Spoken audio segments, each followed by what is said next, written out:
still doing Zoom? When does Zoom end?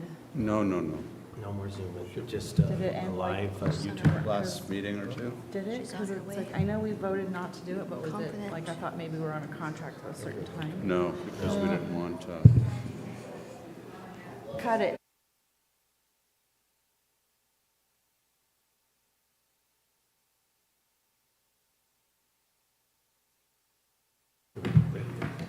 Starter. Actually, I wanted to name it, so she Okay, I'd like to start our meeting, Rossmoor Community Services District regular board meeting. Today is May the 9th. So first thing is roll call. Carolyn? Roll call. Director Barkey, present. Director Shade, Here. President DeMarco, Here. Director Maynard, Here. and Mr. Searles will not be joining us this evening. He has an excused absence. Okay, thank you very much.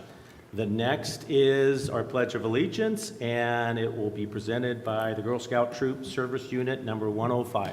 Please take it away. Girl Scouts attention. Color Guard advance.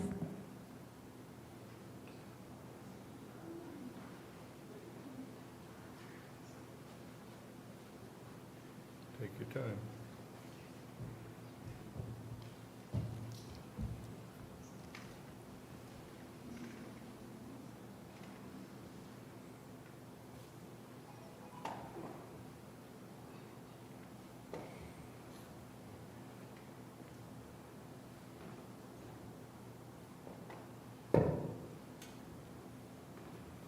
Color Guard post the colors.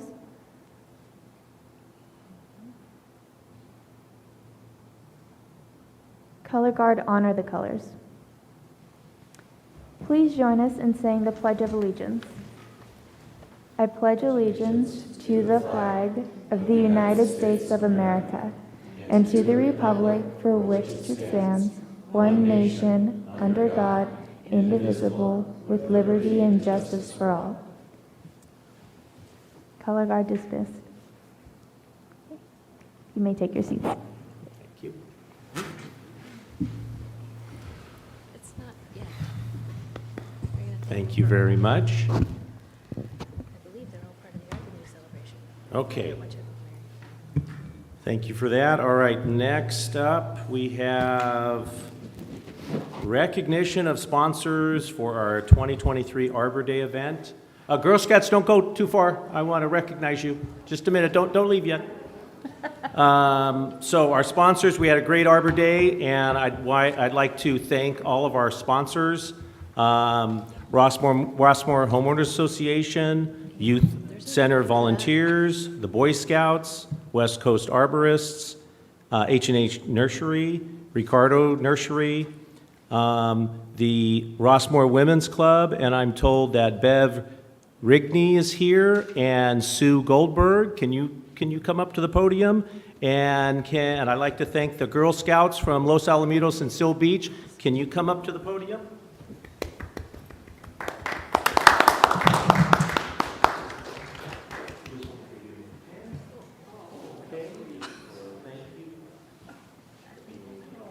Sponsor. There you go. And can you just introduce everyone that go ahead, introduce. Okay. Right here we have Emery. She is a junior from Troop There's their list. 8186. Can I show some pictures? And then come over here. Yeah, And then we have Sienna. She is a Daisy from Troop 2101.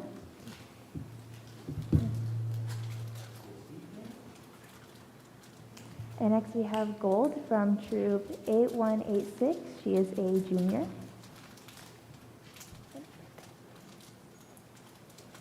And next we have Jazzy from Troop 8187.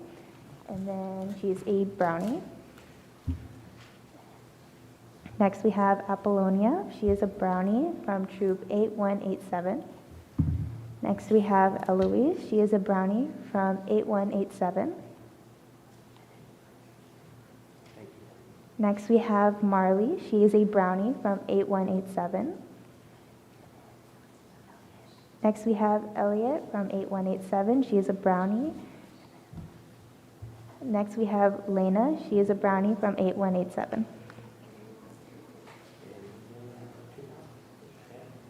Carolyn, we want a picture? Great. You fine? All right, come on. And you'll just stand right up in here. Yep, all together. Come on, punch up, punch up. Yep. Stand all along. Yep. Come on, ladies. Come on. Squeeze in. Here, come on, a couple of these. Come on up. Yep, come on up. There we go. Okay. You see everyone, Carolyn?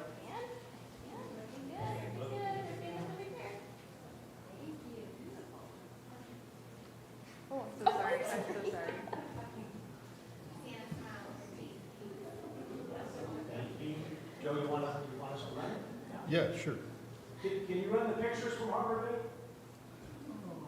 Okay, everyone turn around and watch the screen. Watch your screen. You guys are. Turn around, watch the screen.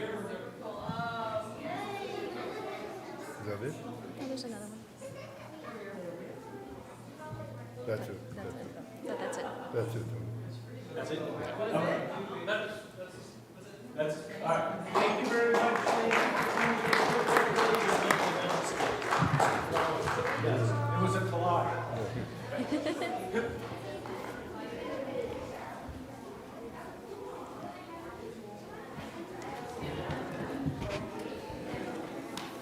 Thank you again, Joe, for setting that up. Thanks for having the Girl Scout. Yeah, exactly. Nice change of pace. Yep. Include all. Okay, next up, presentations. Orange County Fire Authority, Elizabeth Denny, Community Relations Education Specialist. Welcome, Elizabeth.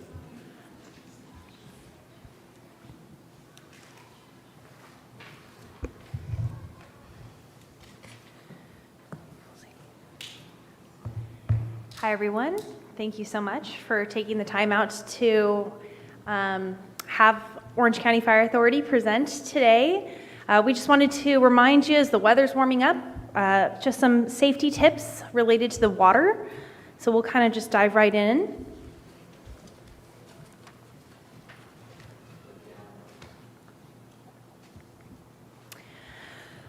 So just a quick description on what drowning is. So it's a process of respiratory impairment from submersion or immersion of liquid.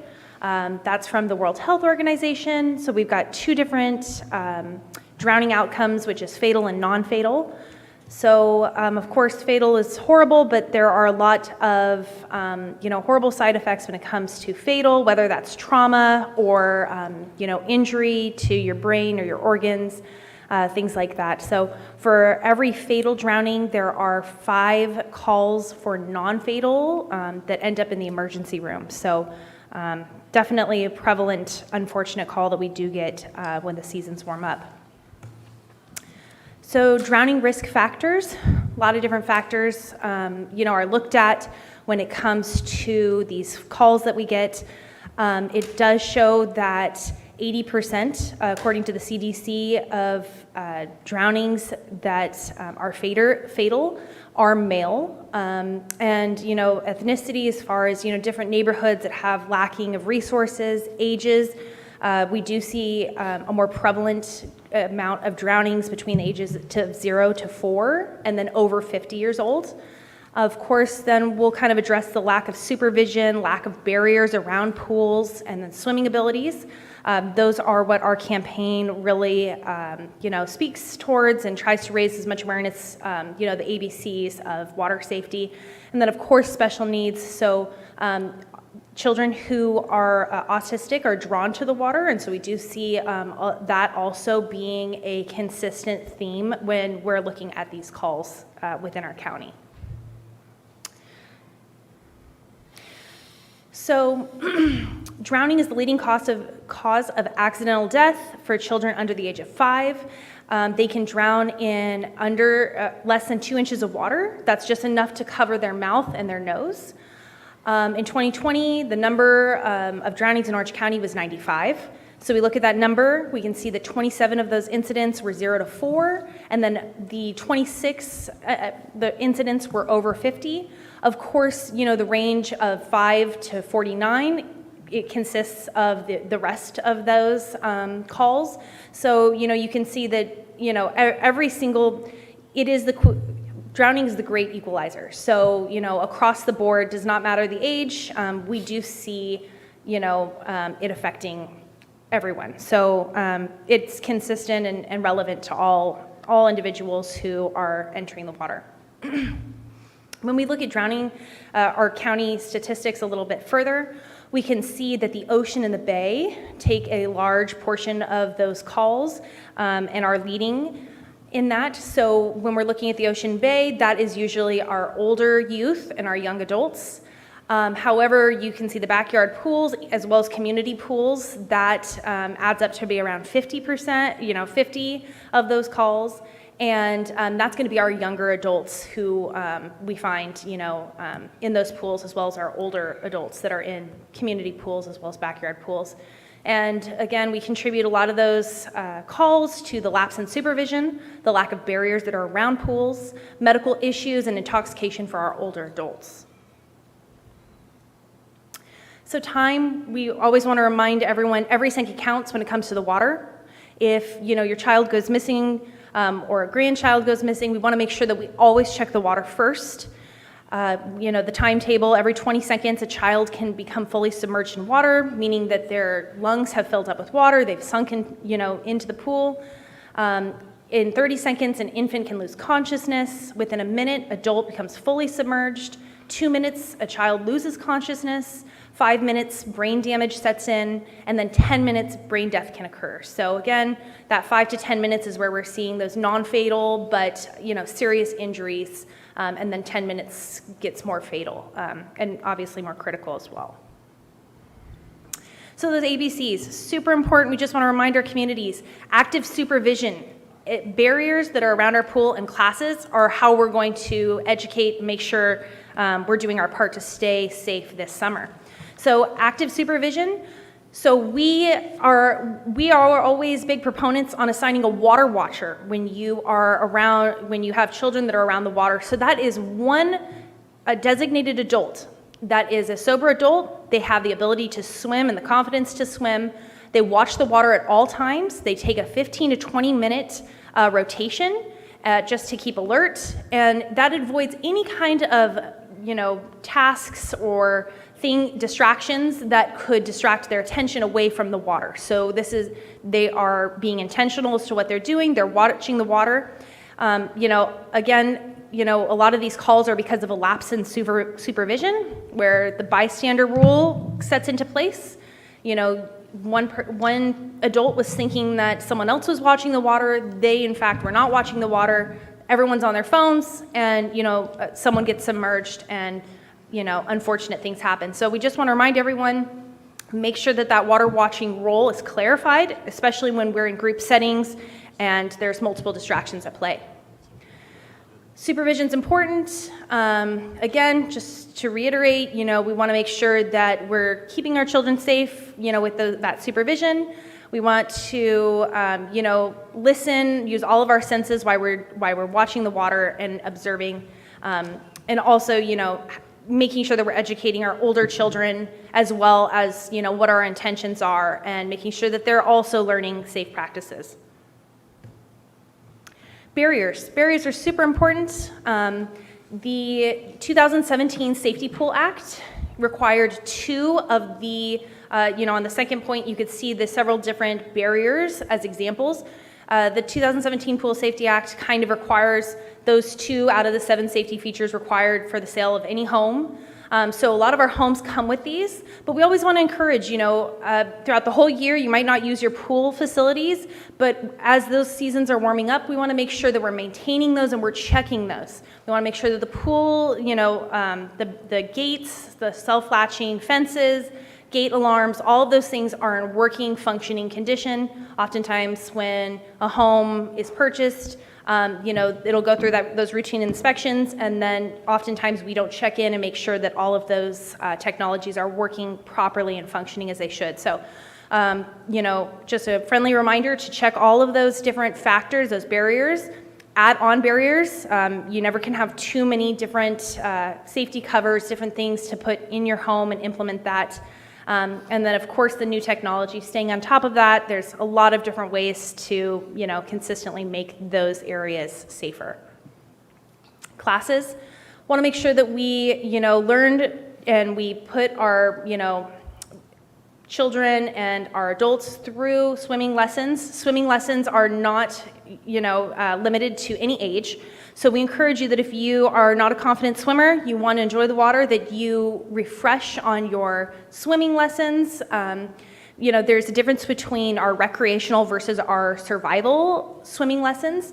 So our survival swimming lessons are for the younger audiences, and those teach essentially if a child was to enter the water unsupervised, how that they can float on their back and breathe calmly and call out for help. So it's a really great way to buy time. It's obviously not in supplement of swimming lessons. Swimming lessons are when the child is a little bit older.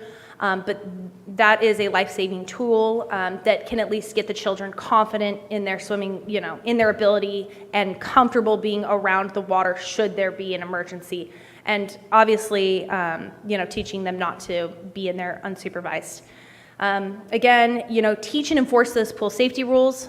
For our children, for our grandchildren, we just want to remind you that you are, you having a pool or bringing them to a community pool, these are great learning opportunities. We want to remind our children that, we want to walk, not run around the pool, not dive in shallow areas or areas that are not designated for diving, not doing flips, things like that. Those are all things that we want to always encourage our households to be teaching our youth.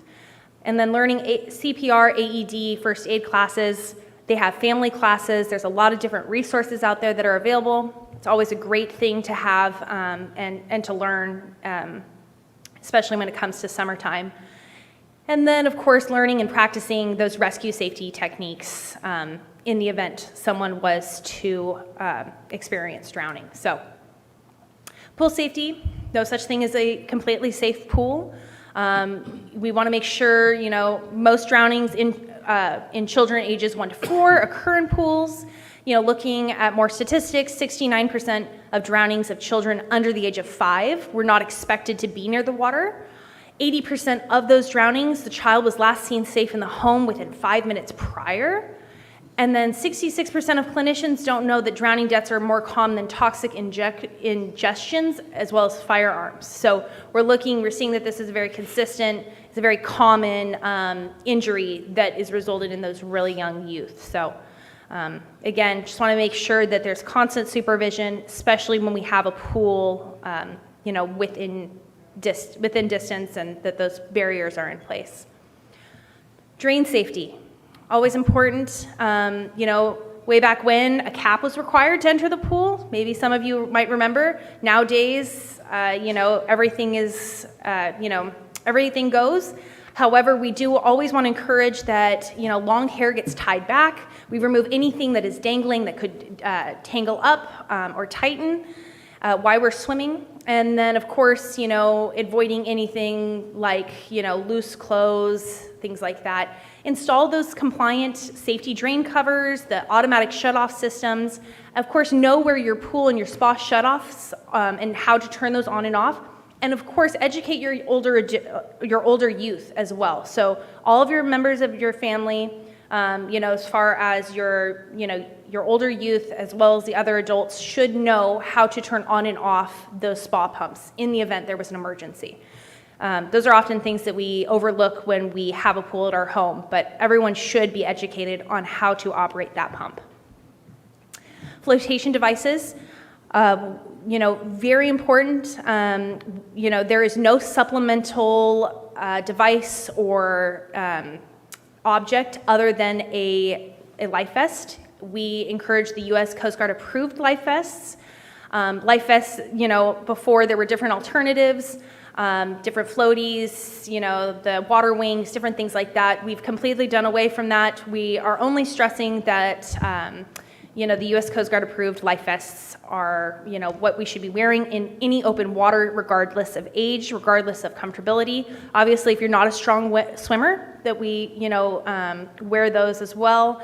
They're specific to your age and your weight, so make sure that it's comfortably snug, make sure that it buckles and zips, and, each member should have one that fits their particular size, height, things like that.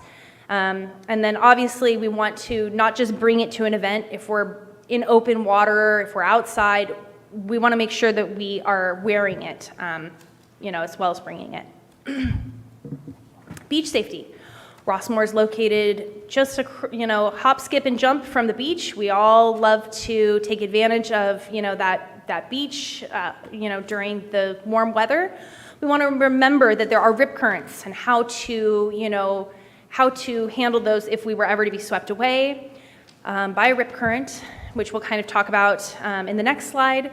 We always want to obey those warning signs and flags. So do your research ahead of time, check and see what the weather is, what the rip, if there's any current rip currents, you can find all of that online before you make the trip over to the beach. But of course, when you do get there, make sure that we are obeying those warning signs and flags that are set out for our safety.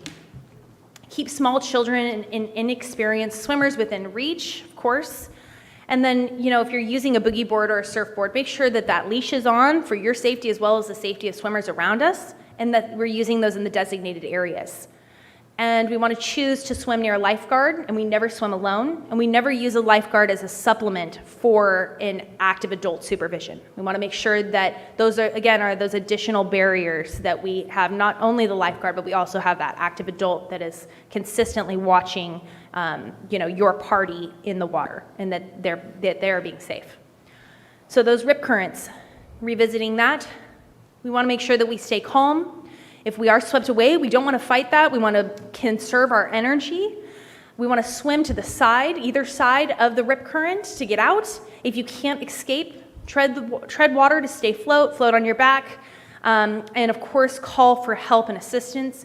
And on the other end, if you are on the shore and you see that someone is in duress or that someone might need assistance, make sure that you call 911. Make sure you wave down a lifeguard. It's never encouraged for you to go in unless you are, have that kind of training to be able to rescue during a rip current.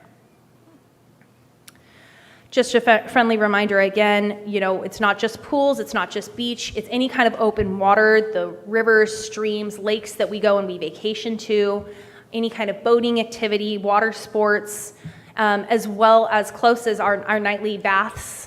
We just want to make sure all of those waters are, all bodies of water are safety threats. And so we just want a friendly reminder out there, just to always remain, always have that supervision and always swim with a buddy. Drowning myths. When we look at drowning, Hollywood's portrayed drowning very much differently than how drowning actually takes place. So the mannerisms that have been classified by the media, you'd see someone screaming for help, they'd be waving their arms back and forth, splashing the water. This is very inconsistent from how drowning actually looks. We can see a diagram in the next slide. But typically they're gasping to breathe. Their head is just barely bobbing above water with their head tilted back, their mouth at water level. And their arms will be moving underwater, trying to keep float, much like a doggy-style paddling. That diagram is what that would look like. So as you can see, much is under the water. So if you were looking from above on a pool or a shore, you're just going to see a light bobbing of the head.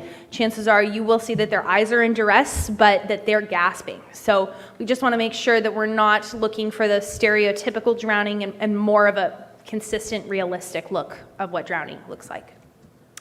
Rescue techniques. So if we recognize someone is drowning, we of course want to send help, regardless of whether they're conscious or unconscious. The fire department should be notified and be able to come out and assist. Know your ability. So know whether you are a strong swimmer, if you have the ability to rescue that individual. And then if the person is unconscious, or excuse me, if the person is conscious, make sure that you do not become a second victim by entering the water and thus potentially being drowned yourself by someone who is in, is in a panic. We want to make sure that we use a shepherd's hook, a life ring, a pool noodle, something that we can help draw them out of the water in a safe manner without becoming a second victim. So if the person is unconscious, we want to make sure we take that flotation device with us. We approach the person from behind, immobilizing them, making them float on their back.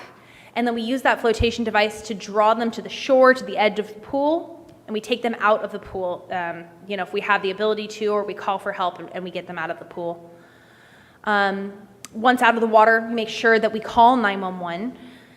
Even if the person is conscious, again, we see these, for one fatal drowning, there's always 5 that are non-fatal. So, even if someone is pulled out of the water and they seem to be okay, our firefighters will come, they will check their pulse, they'll check their motor skills, things that are important just to make sure that their brain, in fact, that there's been no harm or physical injury that maybe you're not able to see, to the naked eye. And then if a person is unconscious, make sure that you start CPR immediately and use those rescue breaths to restore oxygen.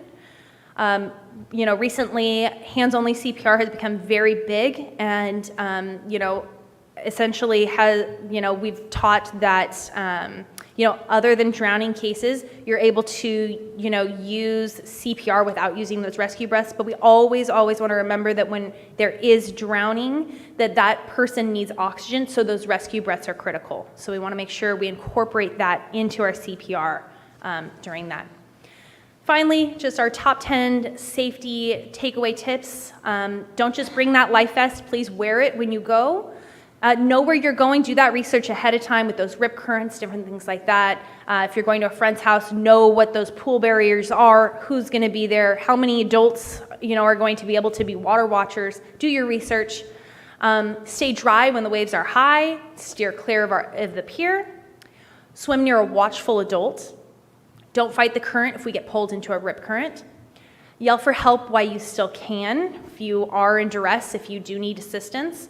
Flip, float, and follow is kind of our catchy term for if we get pulled out to a rip current.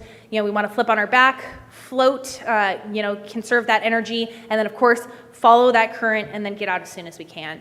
And then of course save yourself first. Make sure that we always enter with a flotation device, or we throw, if they're conscious, be able to throw something that's floating, or a shepherd's hook.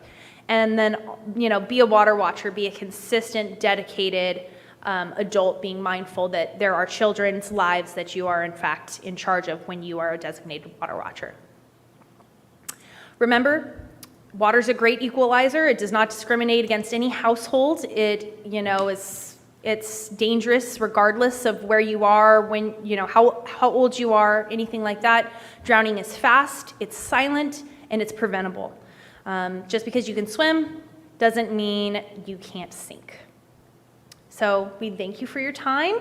Obviously, those are just some, tips for the water. We hope that everyone remains safe. We are collaborating with one of our local Rossmoor residents for a water safety event that is planning to take place on June 10, which is a Saturday from 4 to 5 p.m. So hopefully more to come on that.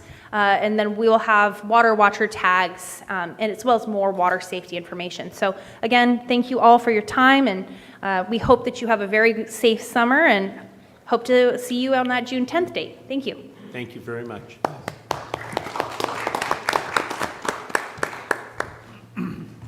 If I may.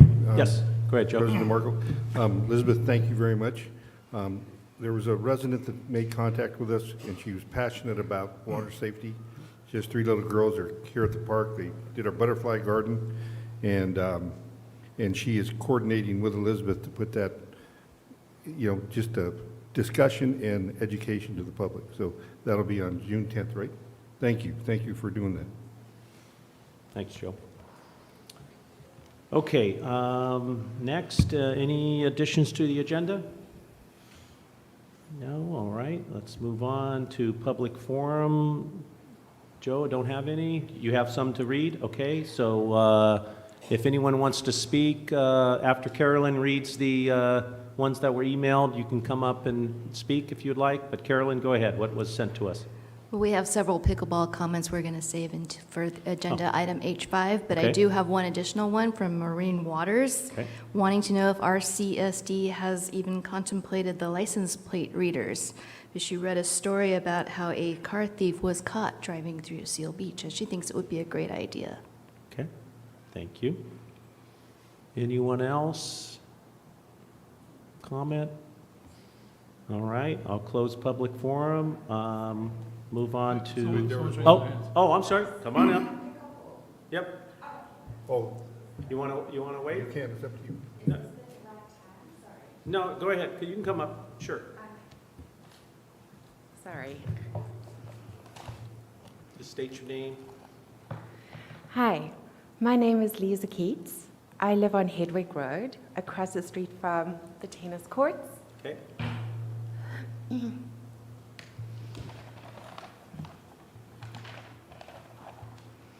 Good evening, everybody. Thank you for giving me the opportunity to talk. We live across the street from the tennis courts, less than 250 feet from the pickleball court. I totally agree that pickleball is fun and very social.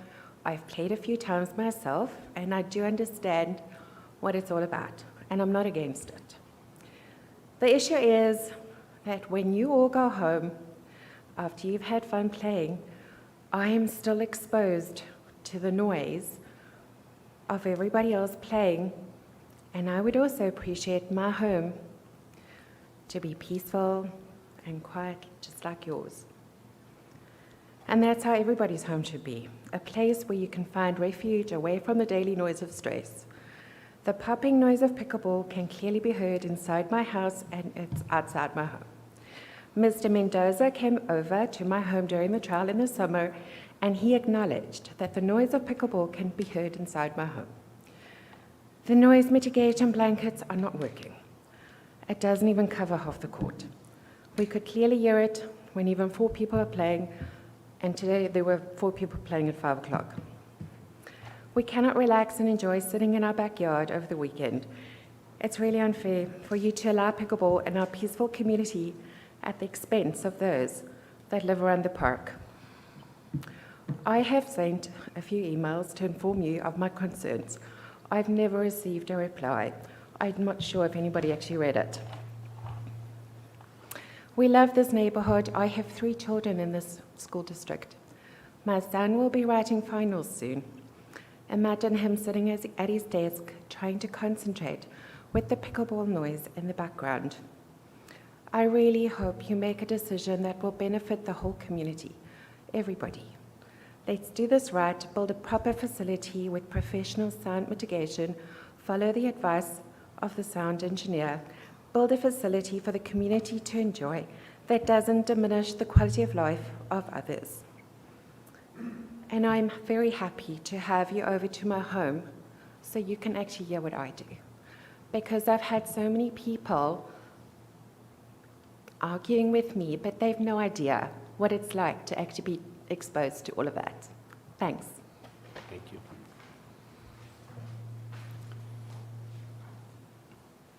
I think we might have other speakers. Yep. Anyone else want to speak? It is. You can either wait for the item, or she wanted to come up and you can speak now, you can speak just before the item. I'll open it back up for pickleball questions before item. So it's up to you guys.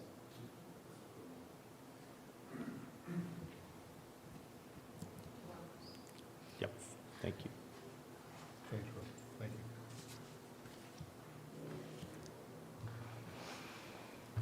Susan Kaplan. I live on Baskerville. I was chatting with a tennis partner Sunday.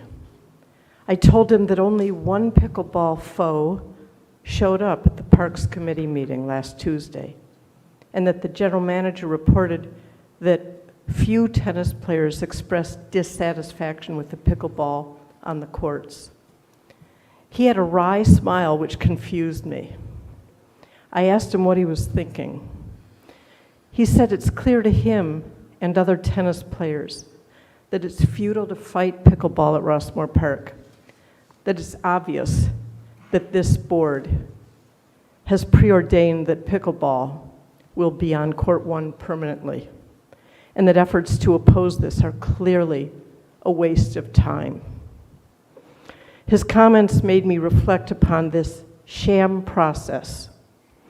Our CSD has rammed pickleball down our throats. There's been no objective data presented to justify it at Rossmoor Park.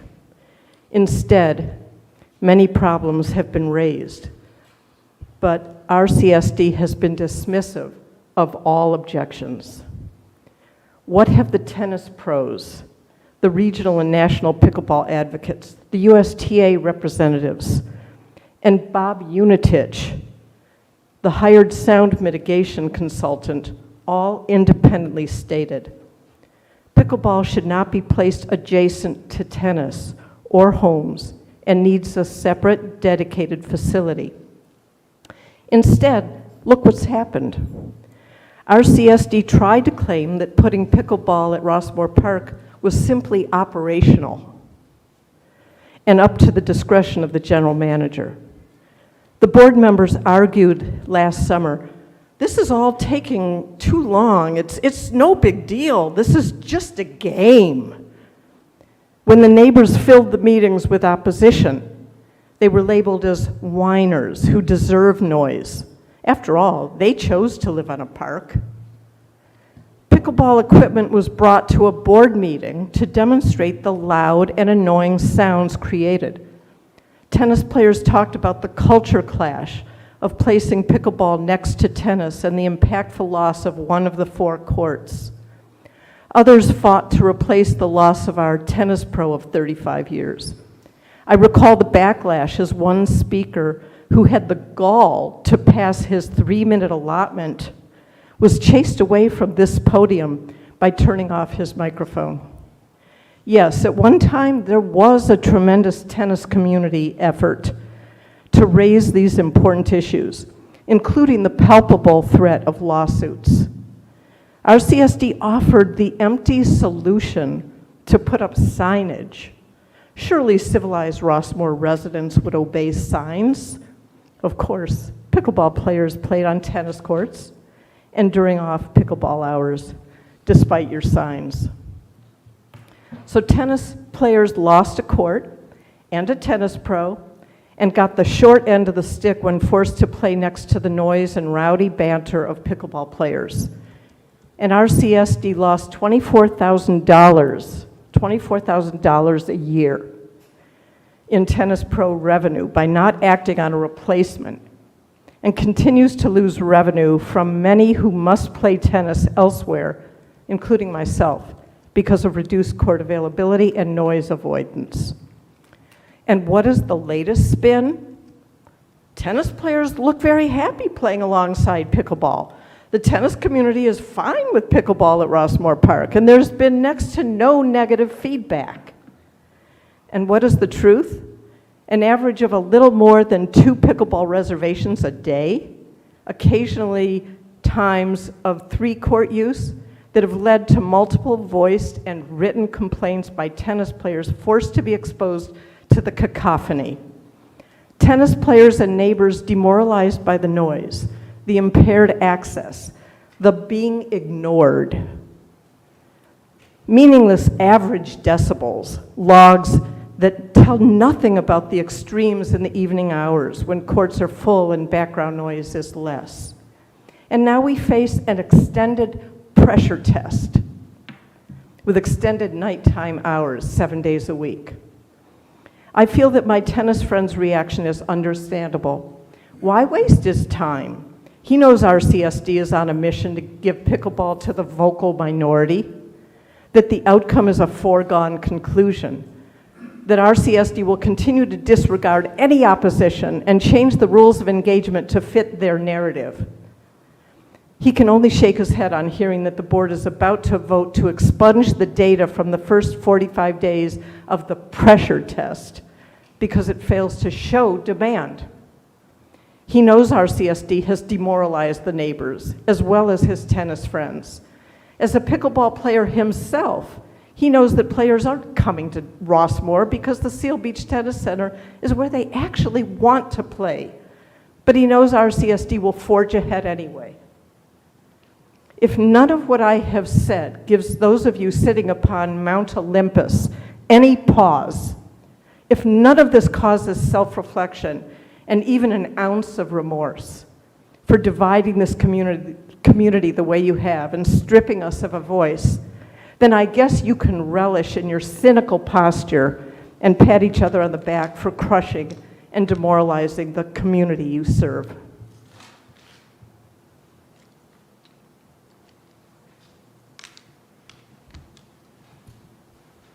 Anyone else?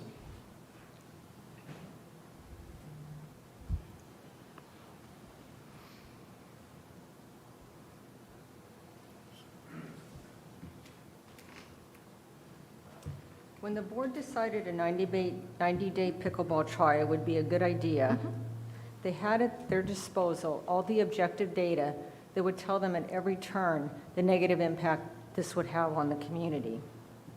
What the 45 days has shown us is clearly there is no great demand. In fact, far from it.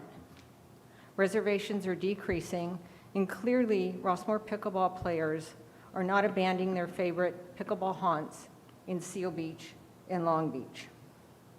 In fact, the last week of April produced a total of 10 hours of pickleball play on all 3 courts. 50% of those reservations made by one single party. The current week shows 2 hours of play. There could be, of course, walk-ons, but the RCSD, in determining that tennis was being underutilized, did so based on reservations only. Because the turnout is so abysmal, Mr. Mendoza is recommending, backed by Director Maynard, that the 45 days, we have a do-over. Because of inclement weather, it wasn't truly accurate data. Of course, we could look up the historical data to see, but erring on the side of absurd, if we said there was a complete 2 weeks in April where there was no play at all, that would still give us 30 days of valid data, and is certainly no justification for turning a 90-day trial into a 4.5-month trial. The reason for this do-over is so glaringly obvious as to be embarrassing. Surely if we can promote this for 4.5 months, we can create a level of demand that will justify placing pickleball at Rossmoor Park. As if the pressure test for 45 days isn't enough, now there's a recommendation to extend the hours because it's limiting play due to pickleball being during working hours. The same is true for tennis, and yet tennis players do play during working hours. Many communities limit pickleball play to 7 o'clock at night. Even Mr. Unitic's community does that out of respect for the neighbors. Chris took some DIY sound readings at the park. We have no dates, no times, no locations, no description of the sound in the background, but what we do have is an average of decibel readings, something completely irrelevant and meaningless in the pickleball complexity noise arena. As to the reservations analysis that was provided at the Parks and Facilities meeting, I'm not sure what that was meant to display, but the number of reservations is not the overriding criteria. It should have been number of court hours used. A 5-hour block by an instructor producing greater revenue is not equivalent to a 1-hour reservation by a pickleball player. So we are told to voice our concerns, and we do so. And then we are labeled whiners and complainers. Most of the people are so disgusted by the dismissive attitude of the board, they just aren't voicing their complaints anymore. Mr. Mendoza has decided that despite the 19 remarks, voices of concern, apparently the 3 that have decided it's fun are overriding. He's determined that it's not really a problem. And finally, I want to read a quote that was in the January minutes of the agenda packet. It was from Director Maynard. It says, he, meaning Director Maynard, asks everybody to ask themselves, this year, what are you doing to unify Rossmoor? What are you going to do to unify the board, community, and members? It's a very nice sentiment, but far from what this board has attempted to do and has done in a way that, in dismissing this community, that no other board has ever done. Thank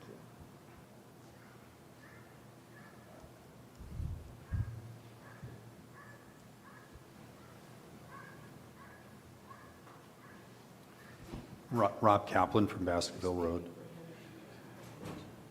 There's a classic experiment in which a frog is put in a pot of cool water.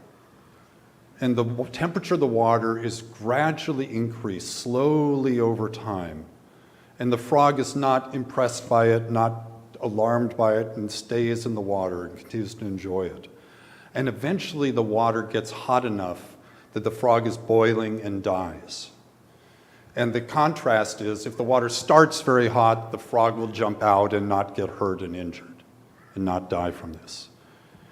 This action over this past year related to this, and in particular related to the way this trial has been handled, is stifling the reaction of the people that care about how concerning this all is.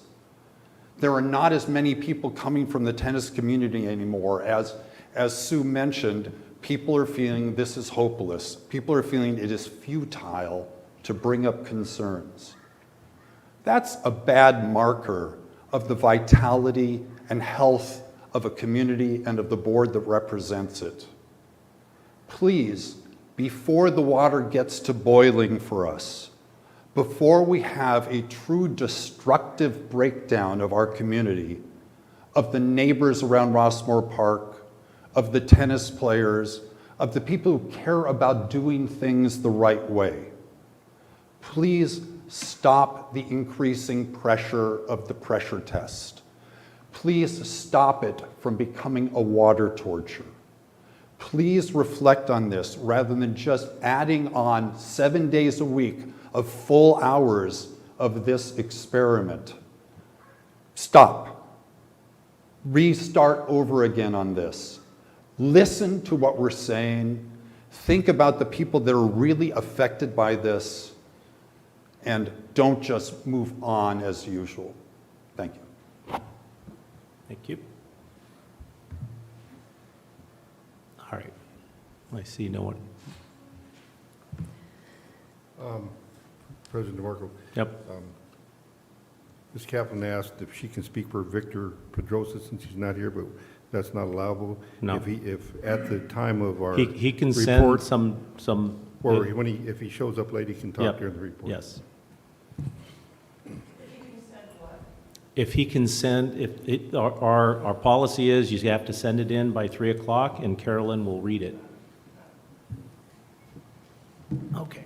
So I will, if no one else has any more comments, I'm going to close public forum. I'm going to open up reports to the board, and Mr. Mendoza, D1, report on urban forest. Thank you, President DeMarco, members of the board. I'd like to call up Mary Kingman, our arborist. Mary will be giving you an overview of recent urban forest situations and maintenance report. Hi, good evening. I'm here to give the tree report for the months of January through April of this year. As mentioned, we did have a really nice Arbor Day celebration, and we're celebrating the trees of Rossmoor and our 13-year status as Tree City USA. I really wanted to thank, again, all the sponsors, the Women's Club, the Girl Scouts, the Boy Scouts, all the staff that helped out, and high school volunteers, and all the suppliers that donated plants and trees for us to give away as prizes. So it was a really great event. All the kids loved it. We did some sustainable crafts. We did a reusable water balloon fight. And the kids just loved getting plants for prizes, way more than a plastic toy. So that was encouraging. We planted 2 trees, one donated by the Women's Club and one donated by the Girl Scouts. And the Girl Scouts helped plant the tree and the youth center children that were there for the spring break camp helped to plant the women's club tree. So they had a lot of fun planting the trees, and it's great to see the kids out there enjoying nature and really getting into trees and plants and so forth. So it was a really good event. So during the months of January through April, 51 trees were planted, and those were just concluding up, that was part of a list concluding up the winter planting season.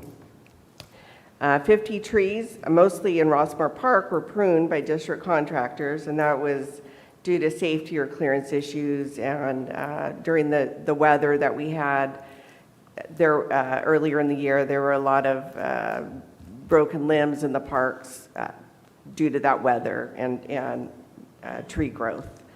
15 trees that were observed to have dead or snapped limbs within their crowns were pruned by Orange County Public Works. 23 trees that were either dead or considered high risk were removed. And there were 18 limb failures during the period. Almost all were weather related. Only one small tree failed, and that was due to soil saturation of heavily pruned roots.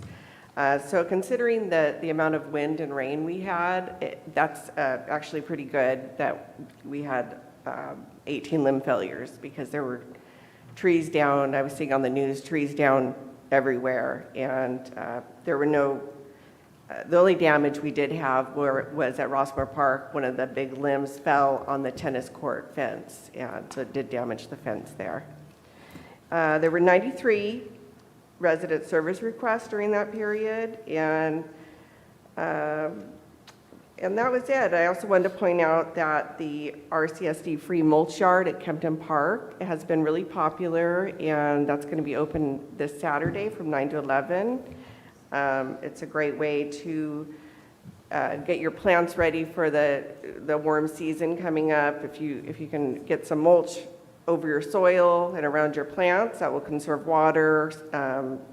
It will suppress weeds, and it will also supply a natural organic fertilizer that will decompose into your soil. So it's a really great thing. And WCA, our West Coast arborist, our tree contractor, supplies that mulch for us.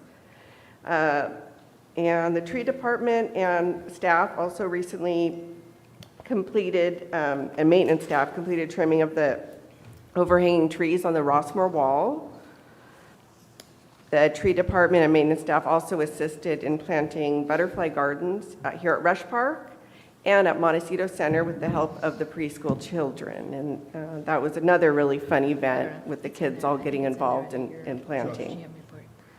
Josh. Oh, I guess we have some photos of that. He's got the butterfly garden. Anyways, that concludes my report, and if you have any questions, I'd be happy to answer. I'd like to ask Josh to put up the butterfly garden at Montecito. Mary and our staff did a great job of going over there and working with the preschool there, and as you can see in the collage, they had That's Arbor Day. that's Arbor Day, okay. Where's the butterfly garden, Josh? Is there one? Is there? Yeah, he has them. I think you have some more back there, no? Butterfly garden. There we go. Oh, There we go. there we go. Okay, so you have a collage here, and as you can see, Mary can help me here, but they helped us plant the plants, our staff assisted. Mary gave a great educational discussion. You want to go over that a little, Mary?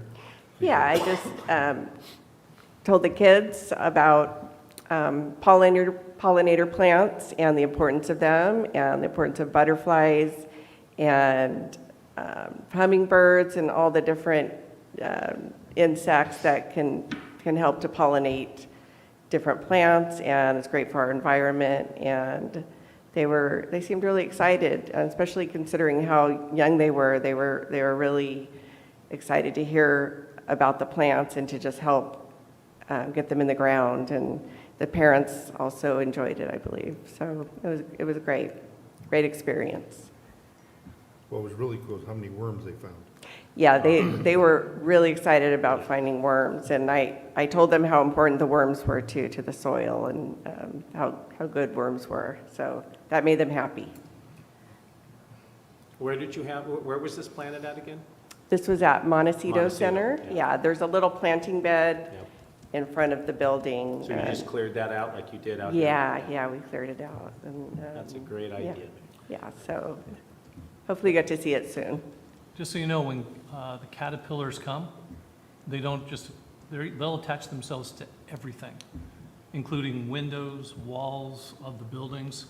So let our tenants know that we are encouraging that. Don't peel them off. Yeah. And enjoy watching life. Yeah, So- we did tell them that they should be seeing some chrysalises soon. Yeah. And the good thing is that wall in back should provide a lot of shelter with like little window sills there. So hopefully they'll get to see that happen. I have just a couple. Any questions? Okay. Go right ahead. The one small tree failure based Yeah. on over pruned. So is that over pruned from the grower that we purchased it from? Actually, it was the roots were pruned. I actually brought this up at my last report, which was at the beginning of the year, because Okay. that was when it had just happened. It happened in January.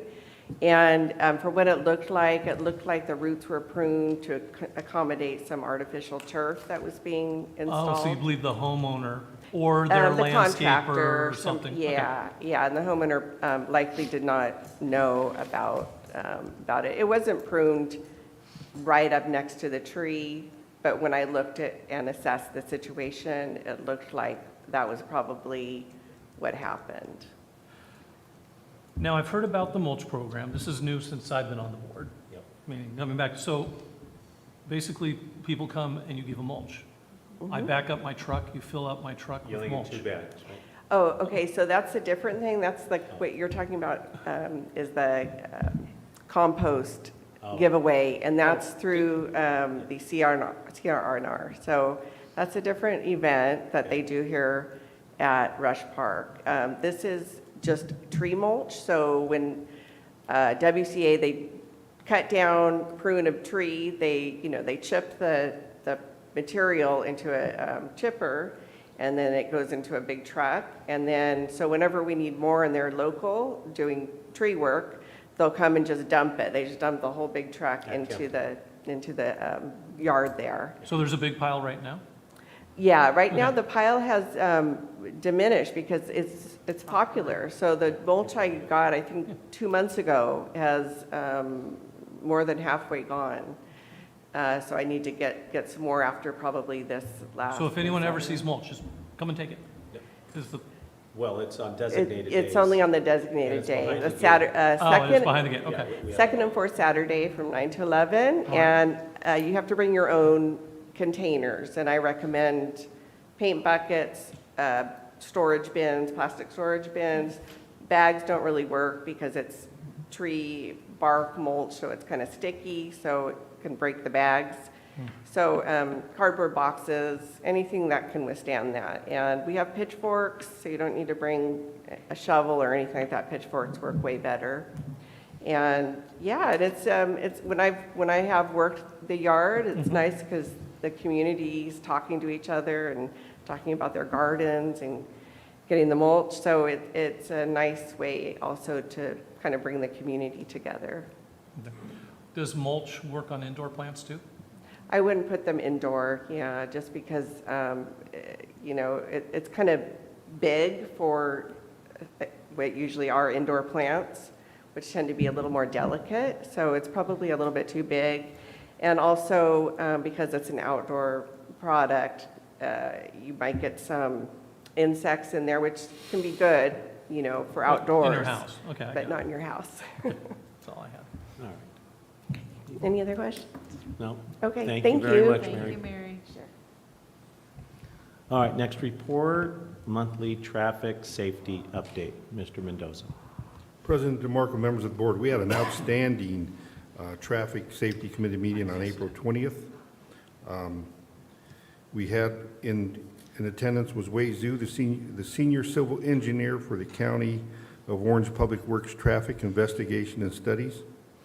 She indicated that the study that she plans to due in Rossmoor is in the early stages, and as you know, we asked her to come out and consider looking at Montecito and Bradbury and the traffic congestion that we have there with the parking situation related to the shops at Rossmoor and those condos and apartments and townhomes up along Montecito and Bradbury.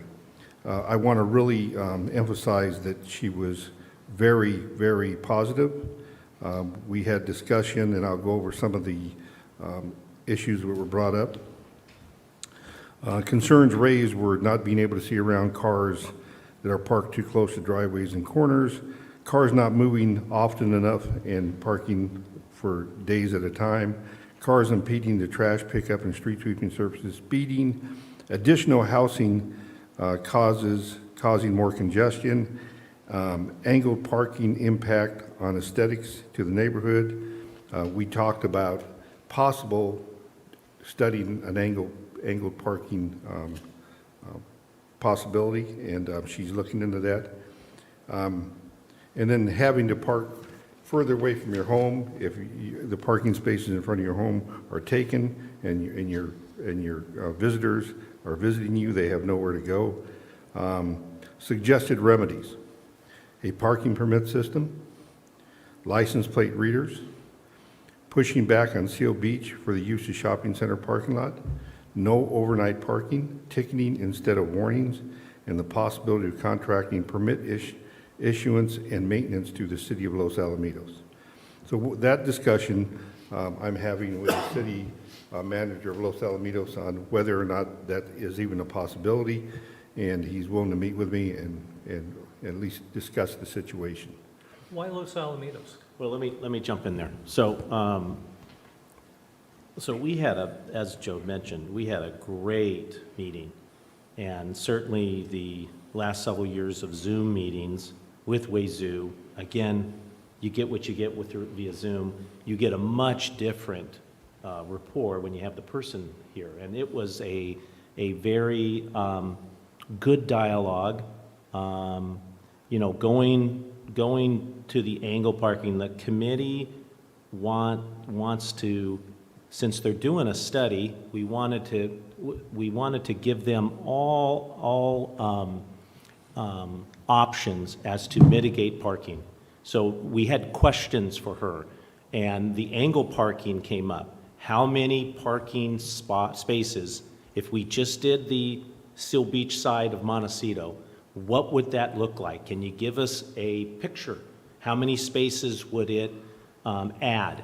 Okay, don't know if we're going to like it, but I'd like to see a picture, right? I'd like to see a drawing by our public works traffic people, not on Montecito and on Bradbury. How many spaces? Now, she was able just to preliminarily look at it, and I think it was 36. We would gain 36 additional, okay? But the impact of the angle, and it depends on how much of an angle, okay? Is it a 30-degree angle? Is it a 45-degree angle? How, you know, how many, what would the issue be backing up and all that? So, you know, again, the committee's not suggesting we're going to do that. We just want to look at turn over every rock and see how we can mitigate this. Now, again, the easiest one is just to utilize the unused parking over at the shops. That's the best scenario. That's what that used to happen years ago. So that was the number one. But we were trying to just see, what about if we had angle parking? 36 on Montecito. She didn't know how many on Bradbury. But when we brought up permit parking, okay, again, Wazoo says it's not, you know, we can't do that. So we pushed her on it. I pushed her on it. Okay, so what is it about permit parking that the county doesn't like? And she said it is the ticket administration. So the enforcement, and then the whole administration about it. About when you get a ticket, you can fight it. You administer all the permits, and then the enforcement of it, and then you have to have this huge thing. We had someone from City of Cerritos come a year ago or more and tell us what Cerritos did, and he too said it's a big, expensive thing to have. Well, LoSal has it. LoSal has permit parking. Oh. So I asked her, so if you didn't have the administration cost, she said the county is not set up to administer a permit parking program. It is dead on arrival. So I just asked her, okay, what about if we contract out that? And she said, oh, well, and she goes, well, okay, well, and we were all like, wow, well, you mean you would consider that? Yeah, we could take a look at that. So that's how LoSal came in to the picture. They have a permit program, they have an enforcement officer that does it. So Joe is looking into that possibility. Don't know how it's going to work, but we had people there, residents there. It is highly impactful on those streets that face, butt up on the corners of Montecito, about 4 or 5 houses in. They never have a parking spot in front of their house. They cannot put their trash cans out. It goes deeper than 4 or 5. Yeah, 6, 7, yeah. It's about, 500 to, about 500 feet, whatever. I mean, there's a certain distance where there's about 150 cars that park, that is overflow parking from all of the condos and apartments that are on Montecito. So it was a very good, just that conversation was very worthwhile. And it's just a matter of having some conversation with LoSal. What would that look like? Is that even feasible? And we just kind of move. We're going to get this study back. They're going to look at, because we asked them, can you do a traffic and a space audit in terms of how many parked cars are there at night and what the capacity is, and kind of give a report as to how can we mitigate this. So, yes. Just clarification, there are 4 condo sets on Montecito. One that's on the corner of Bradbury, that's actually Rossmoor. That's Rossmoor, correct. And then there's 3 that are in Seal Beach. Correct. Is there one particular condo association or address that is contributing more to the parking issue than the others? In other words, do any of these condos out of the 3 actually don't have a problem? Yeah. Because they do have ample parking, or planning was done correctly way back in the 60s when it was built. Is there basically trying to diagnose the problem? Yep. Where does it lie? I do not know that information. I would imagine Kevin Pierce might have more knowledge of who's the culprit for the most parking. I would say the higher, I don't know the ratio of, bedrooms per spots, that ratio, and how they all line up. I don't know those numbers. We can look into that, but my gut feeling is that after hearing from Mr. Pierce is he's just as impacted as the south side of Montecito. Bradbury's, because Alfred Coletta was here. They have parking He's lots. impacted. They have parking lots there, and yeah. he says they're overflowed and they're still Yeah. parking in his area. And again, the capacity. They're all about the same. Yeah, the other I thing. live by the one by the Library. by the library. It doesn't seem to be as impacted. It doesn't seem to go in as many Yep. homes. You don't see as many people crossing that street Yeah. in the dark, out of nowhere. Those Like I ones said, actually I'm really have a two- concerned. They have a 2-car garage on those ones. Yeah, I'm still concerned about the safety at night. yep, Even leaving tonight, going around those corners sometimes, you see people just darting in between cars, walking across the street. yep, One of these days, we're going to have bad news, and we're all going to not be surprised, but we're all going to be sad. yep. So anyway, it was a good meeting. It was nice to have Wazoo there. We're getting a traffic study done on Montecito and Bradbury for parking, for traffic, and we'll see what they come up with in terms of the report. Who's doing that study? Public Works is, Wazoo is, Public Works. yeah, Orange County Public Works, right?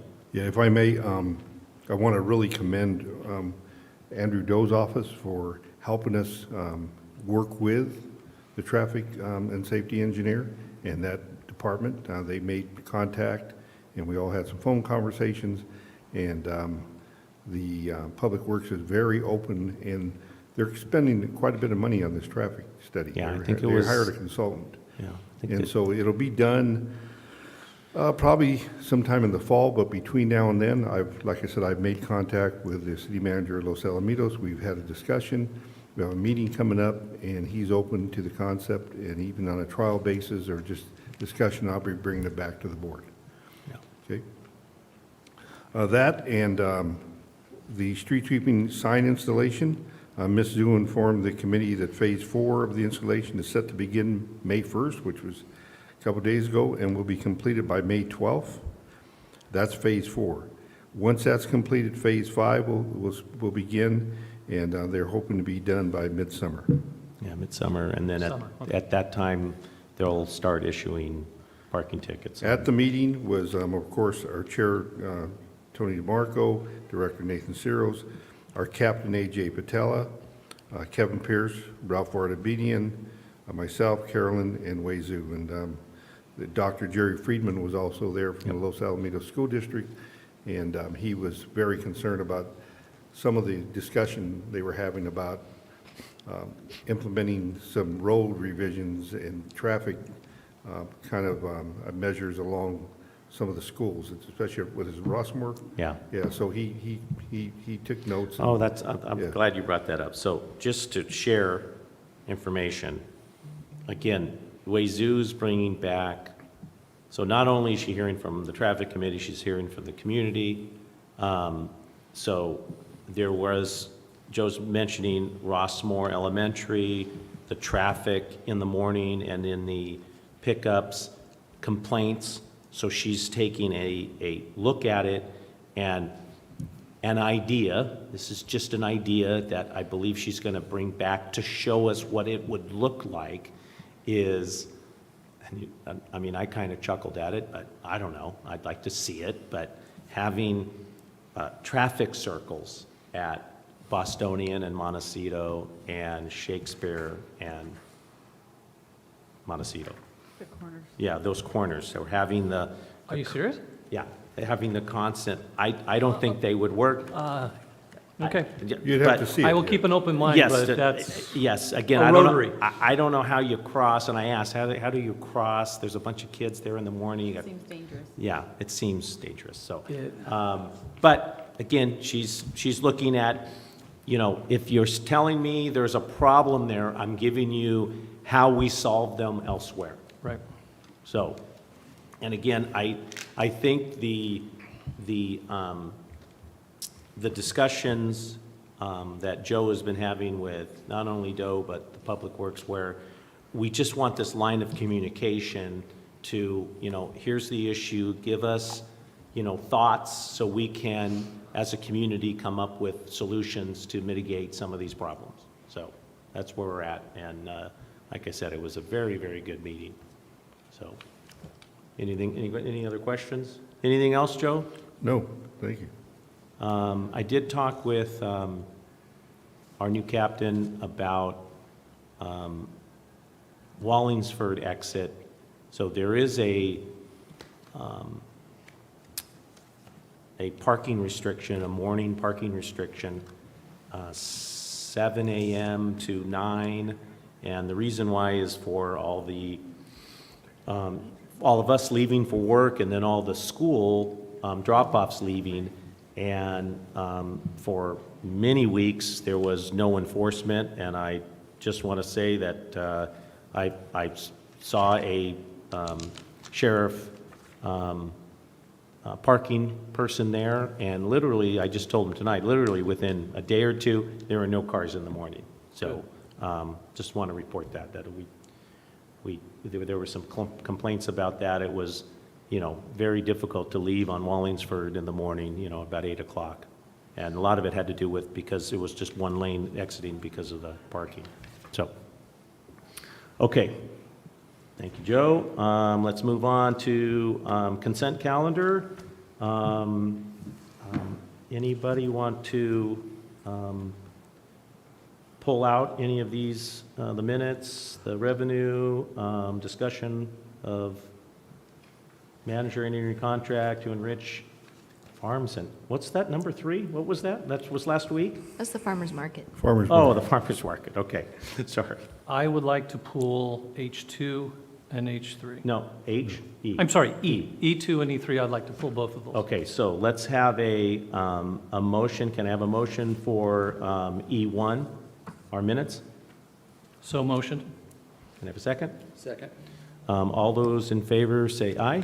Aye. Aye. Opposed? Okay, so E1 passes, and E2, yes. Okay, Mr. Mendoza, I was looking at some of the extra expense, and one was based on our election, our recent election where it had an incremental cost. I think when you get to the accounting pages, I think it's 550. Let's see, what number is it? What page? I'm looking. Okay, so here's the budget on page 29. Bear with me. There we go. It is on page 32, Yes. and it's line 5050, elections. Yes.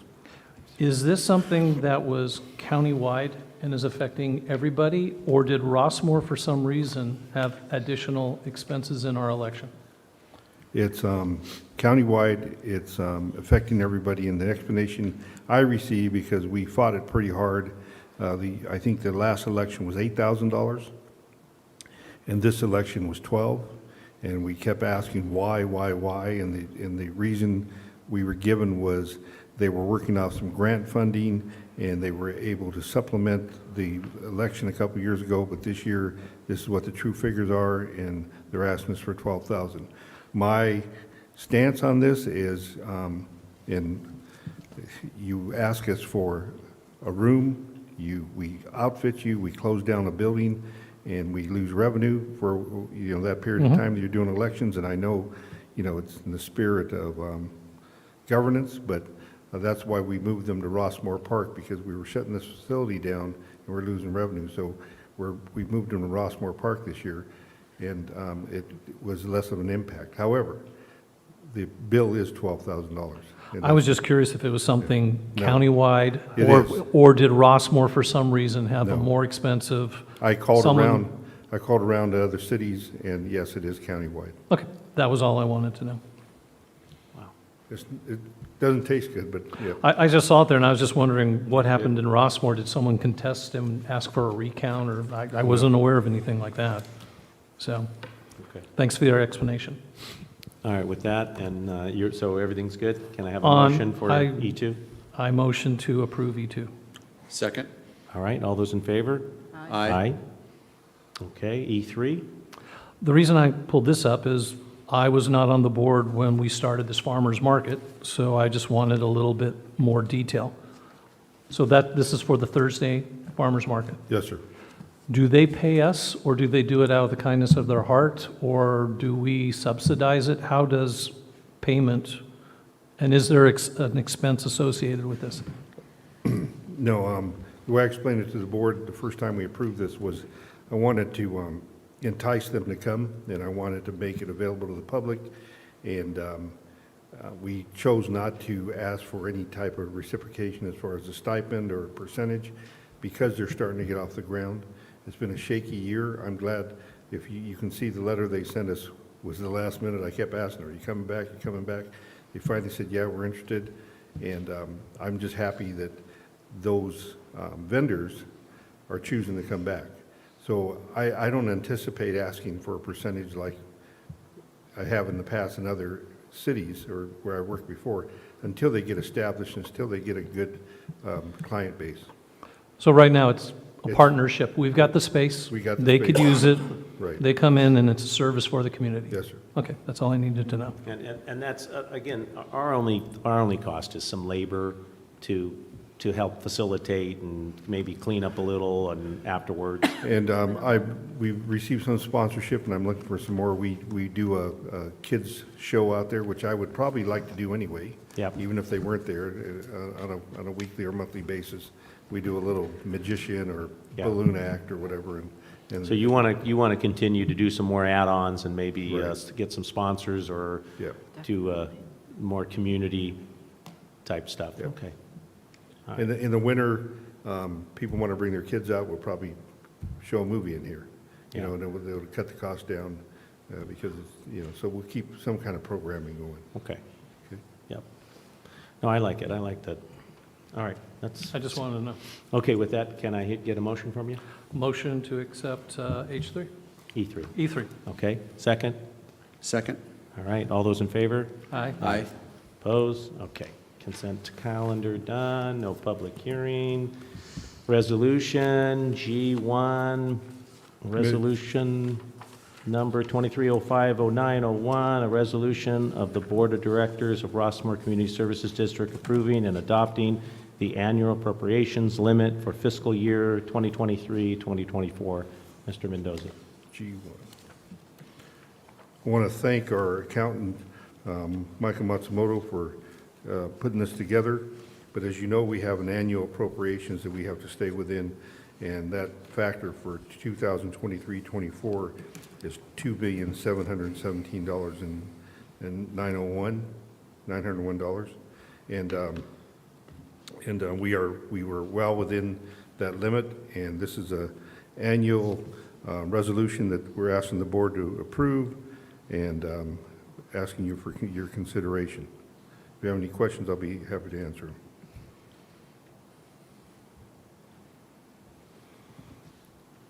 I motion to approve resolution number 23-05-09-01, a resolution of the Board of Directors of Rossmoor Community Service District approving and adopting the annual appropriation limit for fiscal year 2023 through 2024. Second? Any more discussion? All those in favor, say aye. I think it's a roll Oh, call. roll call? Roll call vote. Director Barkey? Aye. Director Shade? I actually just have a question. Okay. This resolution, exactly, I want to make sure I understand what this is regarding. Service District approving, adopting the annual appropriation for limit of fiscal year, is this What this is for this the is, budget? this is not the budget. What happens by law is government agencies have to set a ceiling of how much the maximum you can spend, whether you're going to spend it or not. And it's basically an algorithm, and you can see on page 51, that it's based on inputs. And when you put the inputs in, it then gives you what your appropriation is. It's a matter of formality. We have never come anywhere close to it. Okay, so it's. But it's just setting a ceiling that even if we had this huge donor who gave us a whole bunch of money, we still can't go over Yeah, 2.7. 2.7. Okay, just Yeah, so we making do sure this. I understand that Yeah. correctly. Good? Yep. Okay. All right, with that. Thank you. You're welcome. Roll call vote. Yep. Director Barkey? Aye again? Director Shade? Aye. Director Maynard? Aye. President DeMarco? Aye.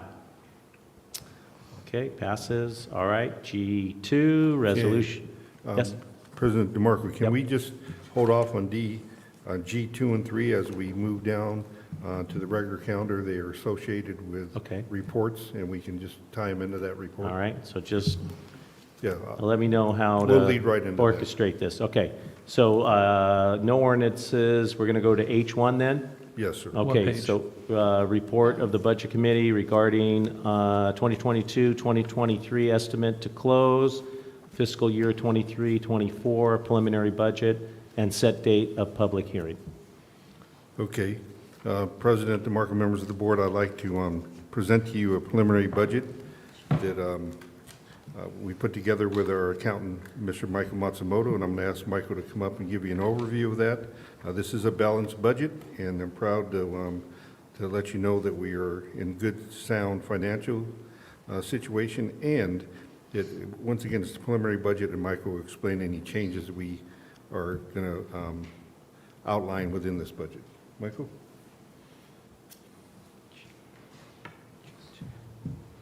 Thank you. When the agenda originally went out, there was a typo or a problem with the page 80, the summary. We had did some late changes, and unfortunately, we didn't update that page. We gave you the new update, and it now matches the supporting pages behind there. But before you tonight, you have the preliminary budget with a projected surplus of $67,000. I believe the original one had a $62,000. If you look at your original page 80, and the revised one is $67,000. The preliminary budget was developed. The 22-23 estimates are generally the adopted budget from the board. There are a few where we made some adjustments, where we saw some larger things, including the workers' comp estimate, the anticipated going to CJPIA with, at approximately 25% of the cost of the state fund. There is an early exit fee that will bring the actual cost higher for 22-23. And the 23-24 expenses are generally 5% higher than the prior year's estimates or the budget, and it includes salary increases of 3%. We had a CPI last year of 4.9%. The original budget recommendation to the committee was a 5%.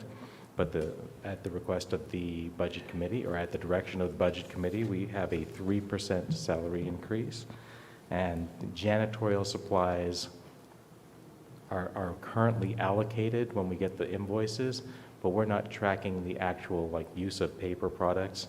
So we've brought in the vehicle maintenance, the building and ground maintenance, and janitorial supplies, all under admin, as opposed to getting the bill, spreading it out on percentages to the to the various parks.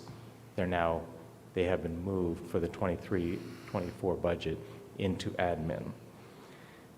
For the 23-24 revenue growth, we used a 3.5% property tax increase. Most revenues did not have an increase. We just budgeted them at the same amount. We felt it would be better to be a little conservative.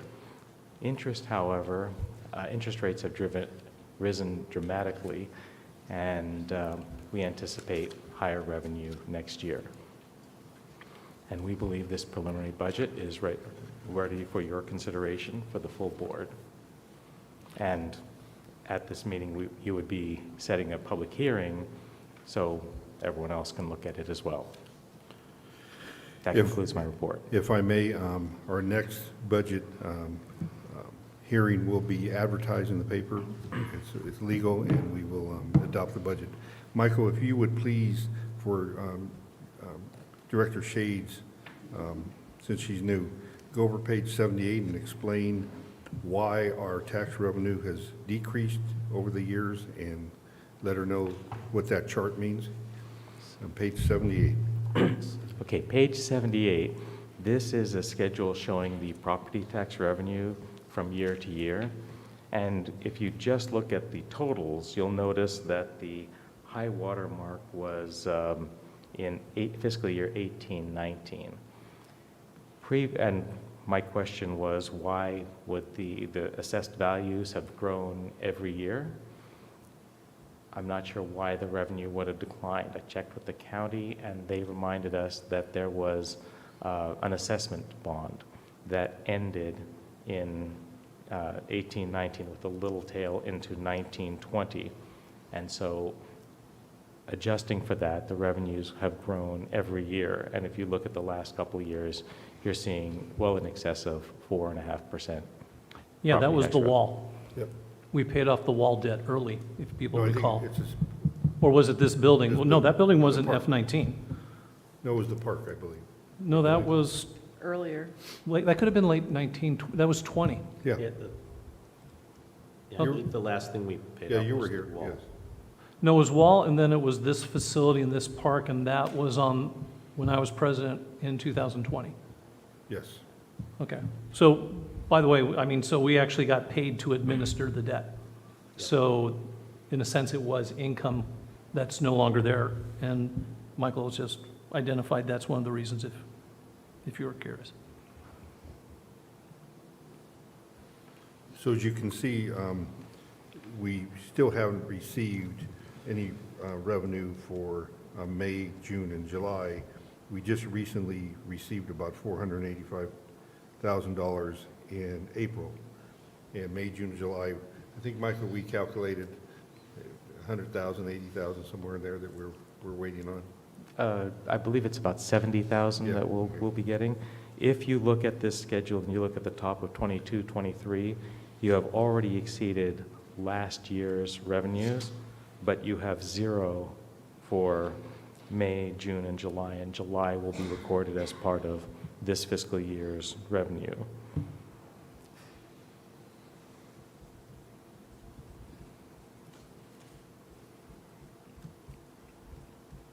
Yeah, we basically get our big chunks in December and April. Yep.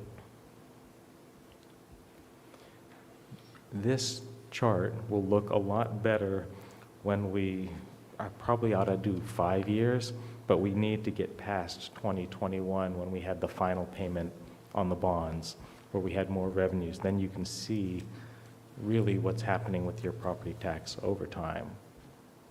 And so we will update this annually. I probably will take off 2 years next year when you get this report. If So- I may, oh, I'm sorry, go ahead. Question on, making my notes on the budget here. Just, thank you for acknowledging that error in calculations on the first walking up. I appreciate that, because I did see that on the budget, and I wondered what was going on there as far as the typo or whatever it was, kind of thing. Anyway, so when can we expect to receive our reimbursement on our Grant 60A? I can take that, In- Michael. Okay. Okay. The application was submitted. The state has been going back and forth with us for definitions and pictures and verification. Today, I did receive a note, email from the state saying everything looks good, and I'll be asking them when the check should be here. My best guess, it's going to be before the end of the fiscal year in June. So it'll be during this fiscal year, and it's for approximately $90,000. Okay, that was my second question, was on that. Will that be part of 2023 or 2024? I believe it's going to be this year, 2020, 2022, 23, yes. Okay. No, I think it's. And then, while you ask that, did you have another question, or can I keep going? Go for it. Okay, well, I have Michael at the podium. If you look at page 84 and page 86, 84 and 86. 84 is Rossmoor Park. Yep. And as you recall, we did have a CIP meeting with Director Barkey and Director Rips. I'm sorry, Director Shade. And I'm sorry for that. But we talked about potential CIP projects.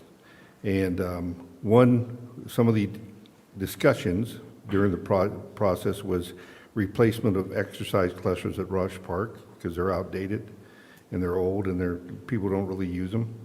Addition of license plate readers, cameras, which amount to about $25,000 a year, $2,500 a year for the license per camera. Conversions of pickleball courts at Rossmoor Park, new construction of a pickleball court at Rush Park, replacement of Rossmoor Park playground equipment. So all those items are on the list.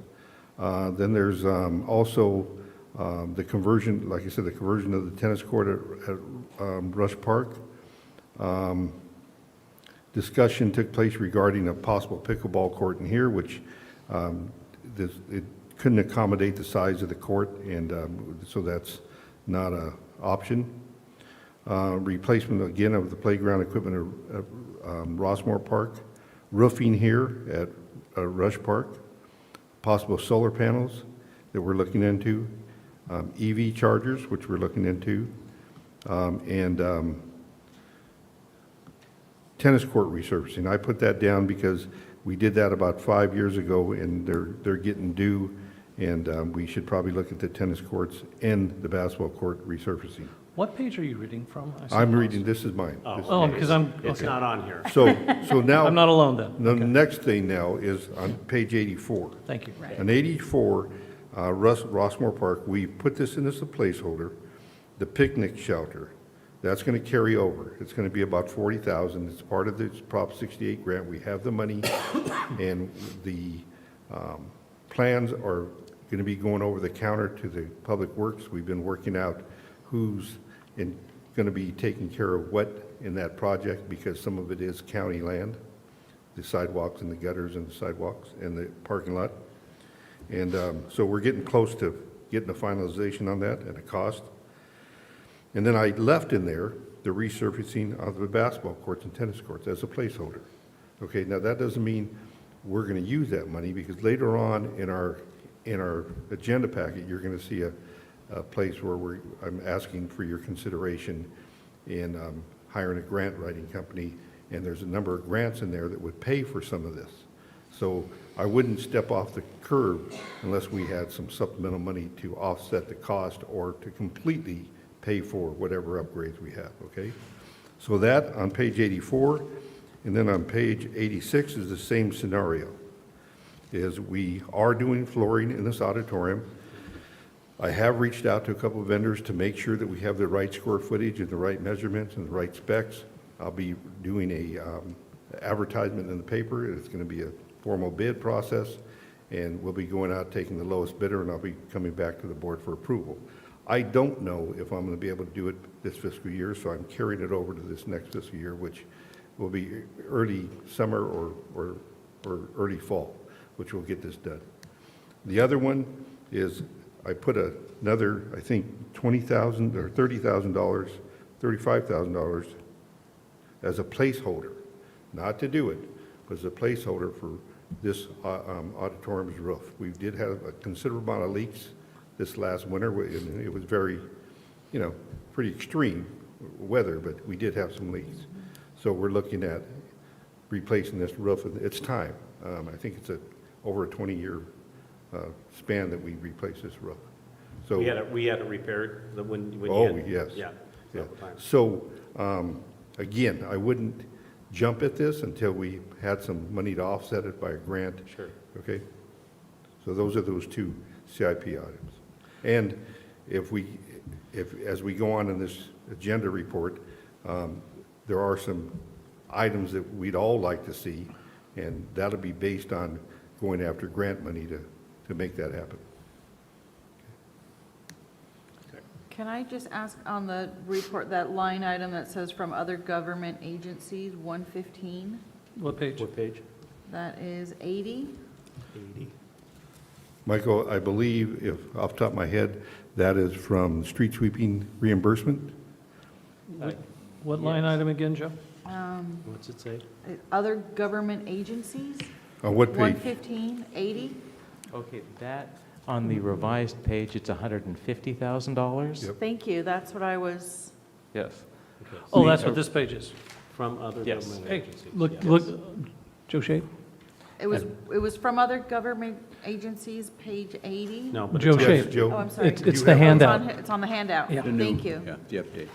Replacement page And I believe that, if Michael, correct me if I'm wrong. for 150 That's street sweeping and the reimbursement from Prop 68, Yes. from Prop 68. and street sweeping. We get reimbursed So it's for. multiple, thank you. We pay Got for it. street sweeping up front, and then the county pays us back. Well, I Just think. curious. I have the obvious question, since these are both items that need articulation, can we break them up into separate lines so we know exactly what is street sweeping reimbursement and what's Prop 68? That's why it was six. So we don't have to have this question again? Can we use an asterisk and put them at the bottom of the page? Break it up into lines. Be very specific. Well, this summary, It's a page summary, okay. 80, is Okay. the summary, and it pulls, and there are multiple things, and if you Gotcha. look at the page behind, it has all the details. I just wondered what Okay. all that was, like all other government agencies, okay. And it's revised to 150. Thank you. I was wondering about that. So, Mr. Mendoza, Yes, sir. this is a first reading of the budget the next step is any corrections this board might have, and then from there, a public meeting that you have to advertise. No, this was a preliminary budget, and we'd like to move right into advertisement and adoption. Okay.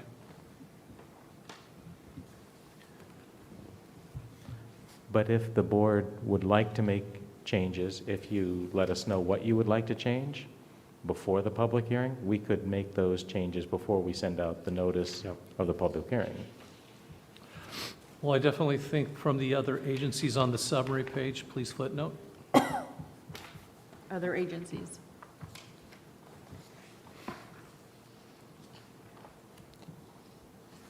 And we could certainly split that line item out and make that into 2 line items. Or, again, or a footnote, just so people can articulate and see what that is. I mean, where is it broken down? What page is other government agencies on page 80? Where is it broken down? Page 81. Page 81. Down below. If you look at, Oh, other, okay. So we got Prop 68, senior FEMA. meat gap program, okay. no, FEMA. no, if you look to the right, President Meal. DeMarco, Yeah. it's $70,000 for Prop 68.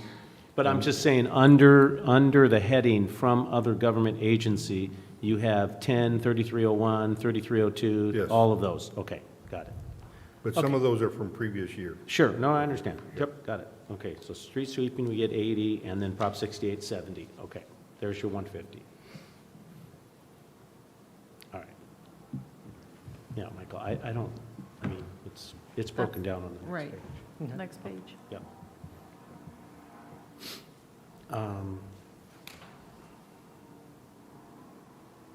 That's part of the budget, if anyone Yeah. has a question on it. Yeah. So the next thing that is part of the budget is the Salary plan, salary. on page 79. Yeah, page 79. And I believe that's what we're going to be discussing Closed session. in closed session. Okay.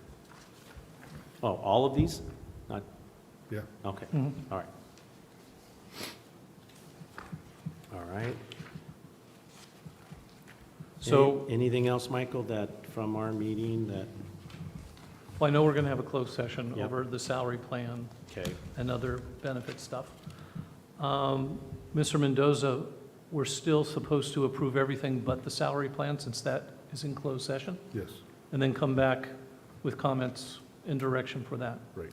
Okay, since I'm on the committee, I will make a motion to, is this a roll call where I need to have the right language in front of me? Or can I just say I move to adopt our budget for 2024 fiscal year? You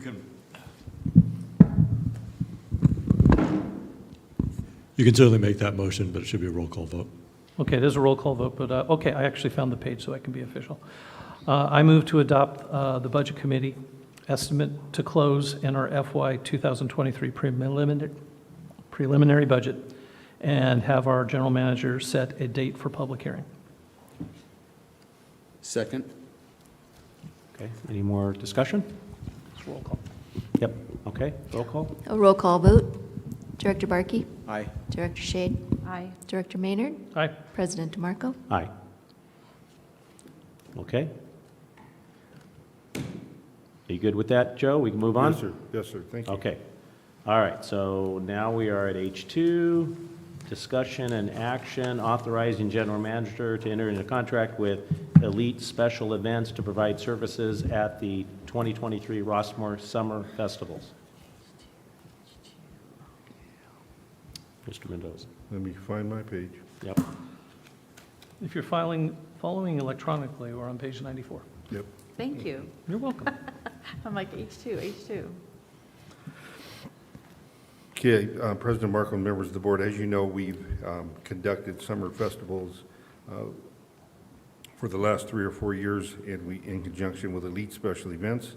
Our attorney, Tarquin Preziosi, has reviewed the attached contract and the agreement, and we looked at insurance limits, we looked at coverage, And we're very pleased with the, I guess, the agreement that you have before you. One of the items that we're changing and adding is, of course, alcohol in the beer garden. And before you, you have a map, you have the tap truck dispensary that will be providing the beer and a site plan. However, so we have a level of comfort between us and the beer company. Elite Special Events is taking that on within the contract. They will be providing the insurance, the security, and the garden with a fence around it in accordance with the agreement. So with that, what we're asking you to do is approve this for the next 4 festivals. On page 94, the background, it does say 2022 Winter Festival, and of course, that's a typo. The Winter Festival agreement will be coming back to you sometime in the summer or early fall. That's a separate agreement because we have a separate type of, I guess, relationship with Elite during that event. So you can disregard that. That's on page 94.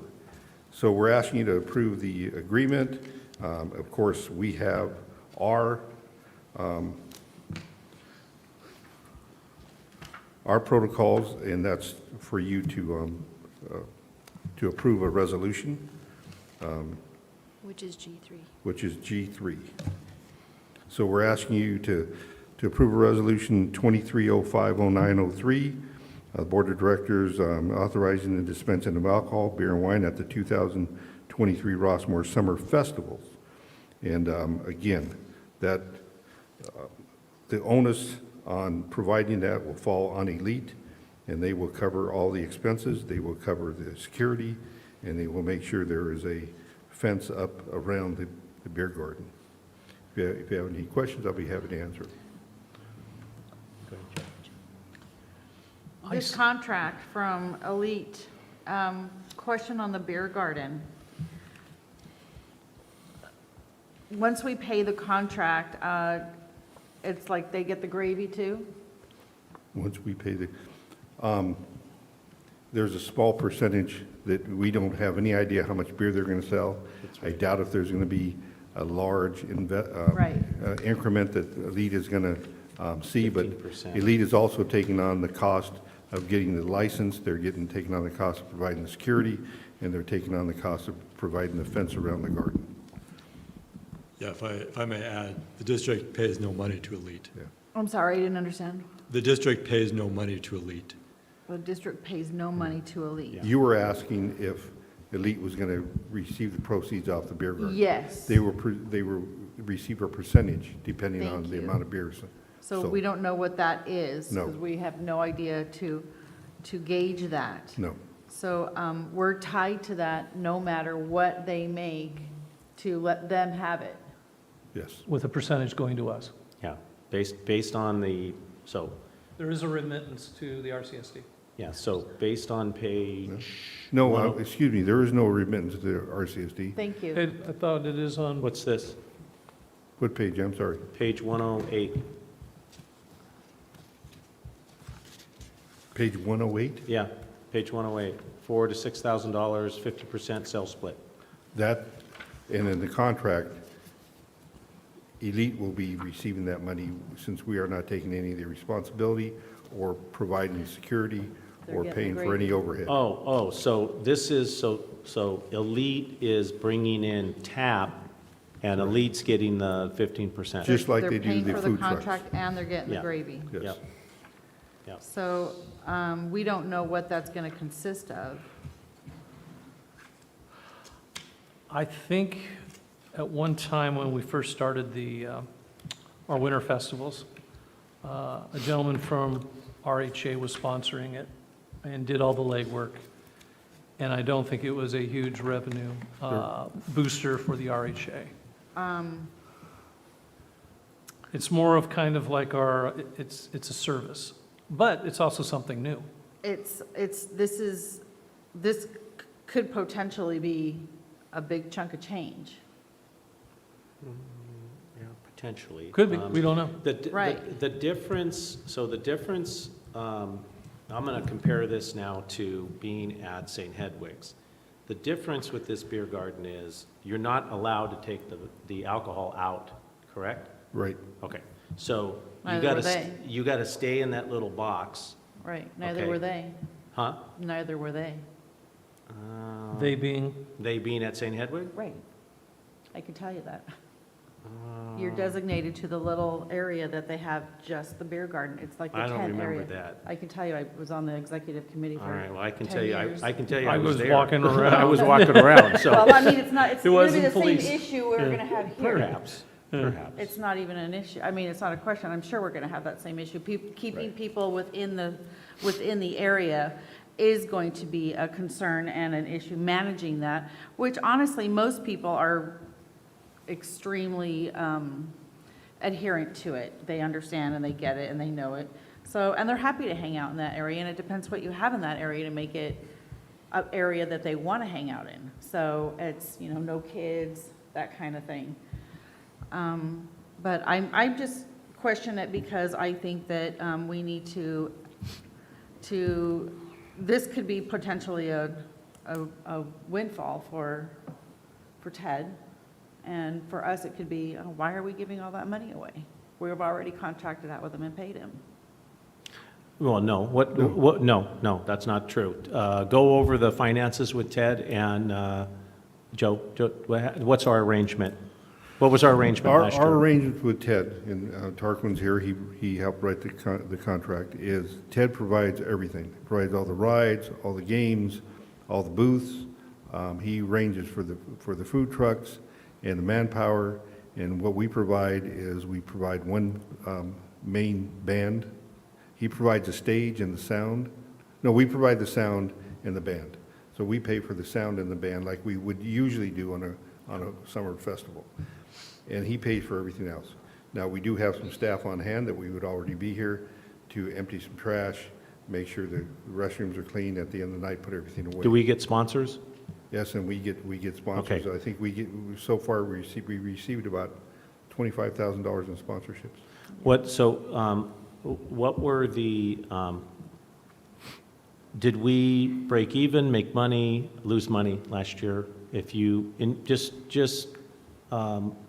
you factor in staff, stage, sound, All expenses.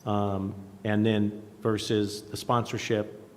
Okay, my mindset there is, you can factor all that in, but my mindset there, when I first arrived here, we were already doing the concerts, which we were paying for the stage, the sound. Yep. And, the It's a manpower. community benefit. So yeah. we were already doing that. Yes. So it's a community benefit. If I had to break it down, I haven't broken it down per dollar, but I believe we're either breaking even or making money, yes. Okay. And we're providing A service. a festival, and you're not putting it on. No. Yeah, you're. Well, we're hosting. We're in You're collaboration hosting. hosting this. Yeah, but it's a big difference that if before it would be us and RHA with a bunch of volunteers putting on the May festival, and it was, limited in certain scope based on how many volunteers and how much work we wanted to do.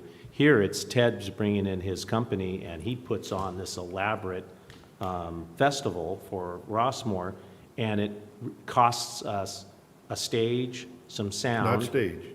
Huh? Sound and a band. Oh, sound and a band. And we get to, because he puts on such a nice festival, we get to get sponsors because a lot of people come. I mean, a few thousand people come. I guess, to give Director Shade a perspective, it's kind of like the June 3rd thing you're putting on. If we were to look at it dollar for dollar and not as a community event, we'd be asking you in the school district to provide us money for putting some of this on.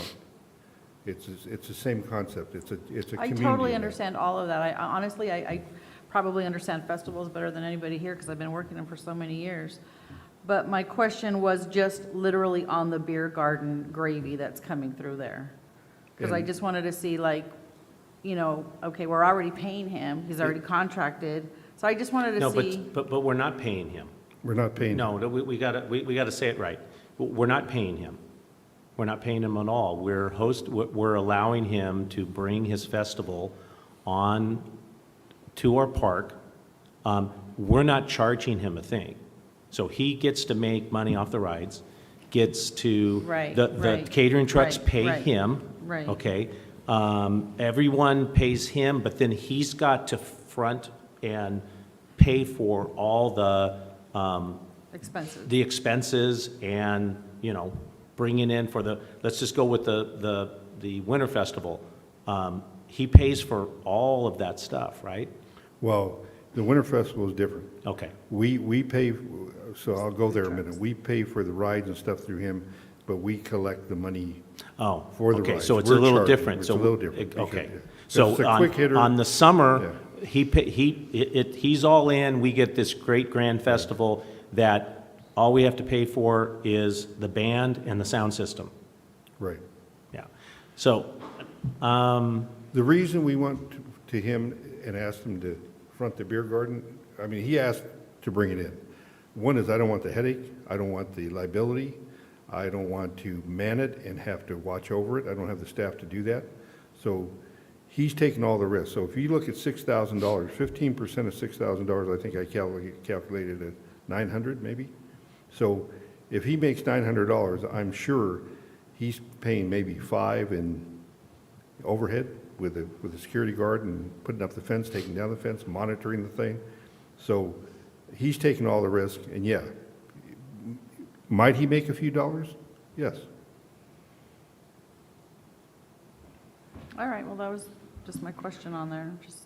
But we have a great relationship with them. You've got a good relationship. Yeah. So the fact that we've never had alcohol at our summer events, at the event, do you have a relationship where it's open books and you can just ask them flat out, hey, Sure. for planning next year, Yeah. how much did you make on the beer? Yeah. And then if you've had, holy crap, you made $3,000, you know what, we're going to have to revisit that in next year's budget. That's what I'm thinking. So I'm okay with this. I did have questions because it was in the notes here. What level of security is he providing? And what does that look like? Torkin, do you recall? For what event? For, each? For the yeah, for the each beer event's now going to have, but with the alcohol, there comes a security. And he's This- providing the security. He's providing one. What is he providing? 2 guards, people walking around policing to make sure red cups aren't everywhere? What's he He's doing? contractually obligated to provide one licensed security guard. That is One a licensed security guard. guard that is licensed by the Okay. California, gets a California guard card, licensed by the state. And that security guard is responsible for monitoring ingress and egress to the beer garden and making sure that alcohol does not leave the beer garden.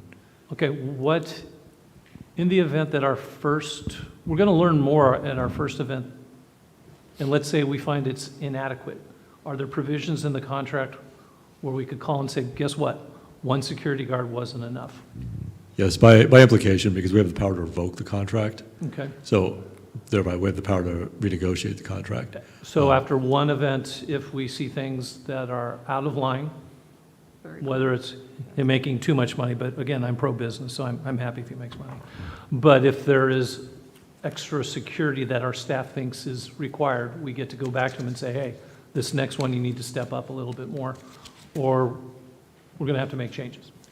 Yeah, to effectuate that, if the board wished, the board could vest that power in the general manager so that if he needed to revoke the contract and renegotiate the contract, he didn't have to come back to the board if there wasn't sufficient time to do so. But that's entirely up to the pleasure of the board. I mean, we can always come back to the board at a special meeting if needed. Good to know. So, just to restate, what's the out in this contract in terms of, so these are, I know we typically have a 30-day, no. Yes, isn't it a 30-day out? What is it, Darkwing? You'll find it faster. Yeah, let me just look through it quickly. I mean, I wrote this. So the point is, normally we'd have a 30-day out, but we have the power to revoke it on 5 days' notice if there's a material violation of the contract. And from a business standpoint, I don't think anyone's here wanting to revoke, but if this is a true spirit of partnership, and we find out on June 4th, after a June 3rd event, a phone call with this gentleman before a July 8th event, because there's really not a lot of Yeah, there's not 30 days. maneuverability within these dates, but as long as there's communication, and you've got the relationship that you claim to have with this gentleman, we just keep our eyes forward, and if we need more security, or if there's any other changes, he just needs to be able to adapt quickly. And do you know if Ted is contracting with TAP for all Yes. three? Well, he has an agreement, he can. Okay. Yeah, he doesn't have a 3-year, I mean, a Okay. 3 or 4 festival contract. Okay, all right. All right. Ted has read this, and we went over it, and he's reviewed it, and he understands it. Yeah. He's okay with it. And Ted knows the sensitivity of this. Oh, This is, yeah. okay. He's been trying to get beer in here for the last 4 years, and I've told him no, because I'm not an alcohol guy anymore, and so I'm kind of resistant, but we're going to watch it very closely.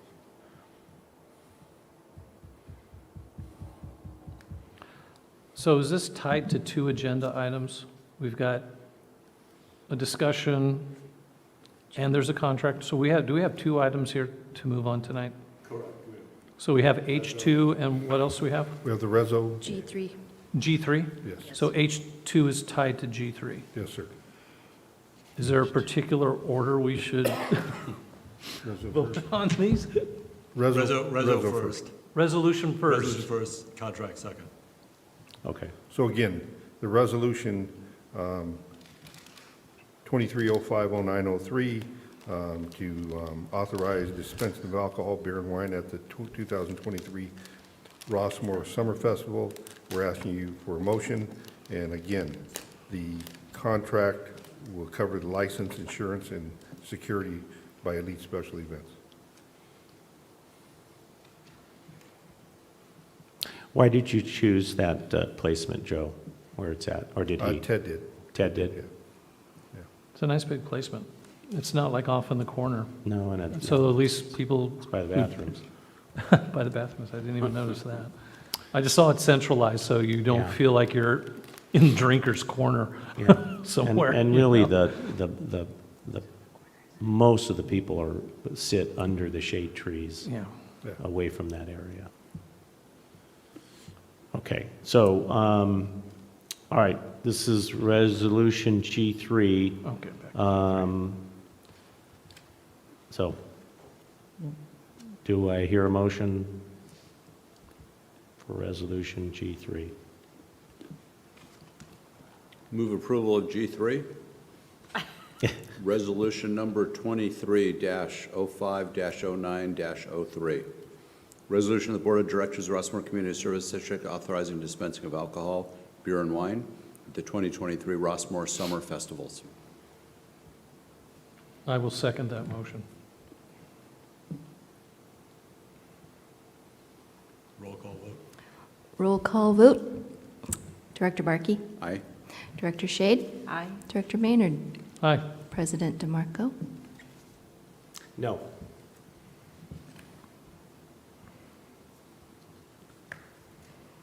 Okay, so now we, regular calendar H2, now it's the contract, correct? Correct. Yes, sir. All right, so resolution G3 passed. So now I need a motion on authorizing general manager to enter into a contract with Elite Special Event. I move for agenda item H2 to enter into a contract with Elite Special Events to provide services at the 2023 Rossmoor Summer Festivals. Second. Discussion. Tony, can you explain why you voted against that resolution? Sure, I'll tell you.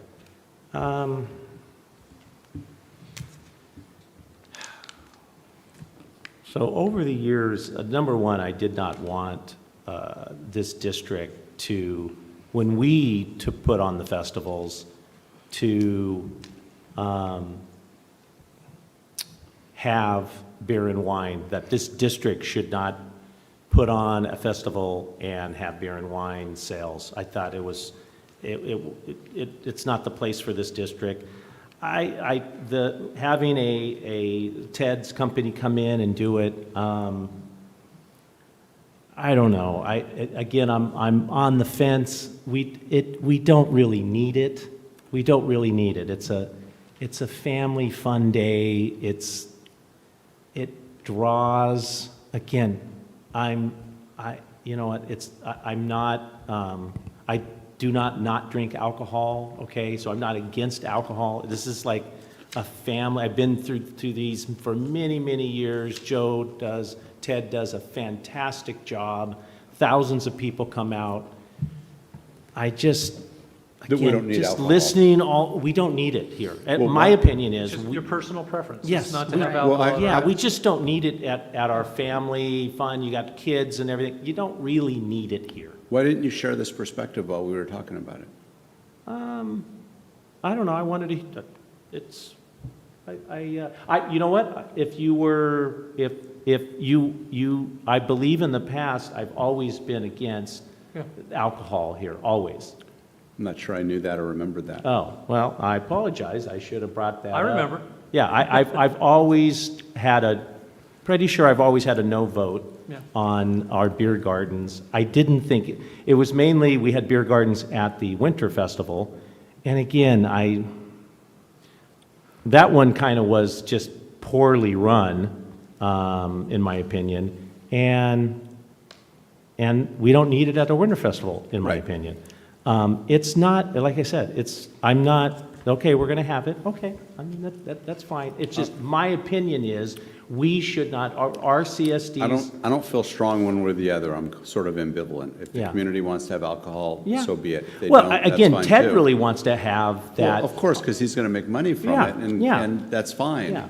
I'm just saying that had you made a case, had you articulated your perspective, I could have easily been persuaded by that because I'm otherwise relatively neutral. All right, on it. and you know what? You're probably right. I probably should have.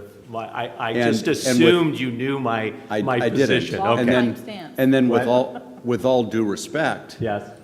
that is your role as a director, is to state your position. and Duly why. noted, Director And Markey. that may influence others to say, okay, Duly that makes noted. sense. I don't. I'm sure. I'm confident Ted can put on a beer garden that follows all the rules. Sure, there are people in this community that are going to use it and are going to welcome it. And you know what? I should have spoken up so I could tell all you guys my opinion. We didn't really do that right now. We were just talking about the contract and how much money he's going to make. I should have probably said, hey, I'm not going to vote yes on this. And then we could have the discussion. So my apologies. I just assumed I've always pushed back on beer and wine at our functions here. That's all. And I'm not opposed to beer and wine. I'm just, at our functions here, it's more of a family gathering. I don't think it's needed. And I would tell you that at the December Winter Festival, we did not have alcohol, but I saw so many red cups I was just going to say that. walking the event. It's kind of pointless. And personally, for me, We can manage it better. the wine that they serve, I would really drink here, and I'm Right. not a beer guy. If there was a place where there was a scotch, now you're talking Yeah, my I was at language. every So single one of the I'm not going to be festivals. drinking this stuff, but I do Yep. know there is a crowd of So next people we'll have a that's gonna cigar like it. lounge And what our a scotch- citizens- and a scotch garden. Yeah. And what our citizens choose to do coming to these, and what our law enforcement wants to do is what our law enforcement wants to do at these. But as director of this, part of this board, my opinion is, we don't really need it we have enough fun without us having this piece in our program, okay? That's just how I kind of see this is I'm not against it, and I go to St. Hedwig, I can have a beer there. It's just here, when I'm making this decision for we don't really need it. We have a fantastic festival every time we put it on. Yeah. Without it, and even when we had it, it was still a great festival. It just was a little bit of shenanigans going Well, on. I kind of agree with you, and you made no effort to influence. Yeah, and Thought you knew him. yeah. I didn't See, I realize, or I forgot, whatever. So again, right, so be you it. know what? From now on, I will make sure, moving forward, that you'll know how I'm going to vote. Okay, on beer and wine at our On beer and You'll wine. know. Okay. and other things that are, you know, And the discrimination against scotch yeah. and spirits, Well, another topic. Cigars. okay, so Okay. we still got a contract to. Since I voted no on it, I'm probably going to vote no. Well, I will. Well, it's I'm going to vote different. no on. Well, we. No, this is about elite. Oh, this is the just entire one. This is elite. It happens to include alcohol. Oh. But if you're voting here, you're saying that you Oh, don't want elite. now, yeah, so I'm going to vote yes on this, even though you guys Hey, passed. everyone, Well, again, you're right, This is Director funny. Maynard. You're absolutely correct. I'm not Let's voting find out what down the Tony's whole gonna say. contract. Before everyone, hey, Tony, how are you going to vote? Okay, there's a motion and a second, by the way, on this, I believe. Okay, is this is not this is just a No, contract? it's just, This is a regular this- motion? yeah. All those in favor, say aye. Aye. Aye. So it passes 4-0? Okay. Let's move on to H3, discussion and action authorizing general manager to enter into contract extension with Brea IT. Okay. President Markle, members of the board, before you have an extension letter request from Brea IT for 1 year, and we have a Fifth Amendment to the contract service agreement for information technology support. Our attorney has reviewed this agreement, and what we're asking tonight is to approve the extension for 1 year with Brea IT. The request in the terms is for a 3% increase, which is approximately $1,850 a year. Again, there's some hourly rates here for on-site hours, after hours, unscheduled after hours, and that stays pretty much intact with what they've asked in previous years. Brea IT has provided service to us for a number of years now. I believe we started in 2014, and we've had a great relationship with them.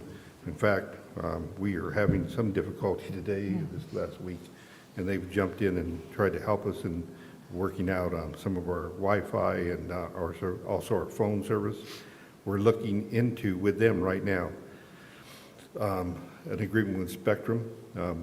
You probably don't know this, but we have terrible connectivity over at Rossmoor Park with the phone system and the computer, because we do not have any connectivity, and therefore it's slow. It's not a good service. We have a cable drop there? No. No. That's the We problem. don't have a cable So drop. Spectrum's given me a quote and their ability to provide a drop there. It's been terrible. Unbelievable. And all the houses you can get Frontier 500 over 500 for So $49.99. Spectrum's given us that. Frontier doesn't have the capability of giving it to us. They've already went out there. They can't do it. They can't service us. Yeah, they're, So anyway, I'm sorry to change that subject, but what we're asking for is for you to approve a 1-year extension with Brea IT Solutions. okay. Any questions? Yeah, Brea IT has been with us for a long time. Nope. We're looking at $22,000 annually.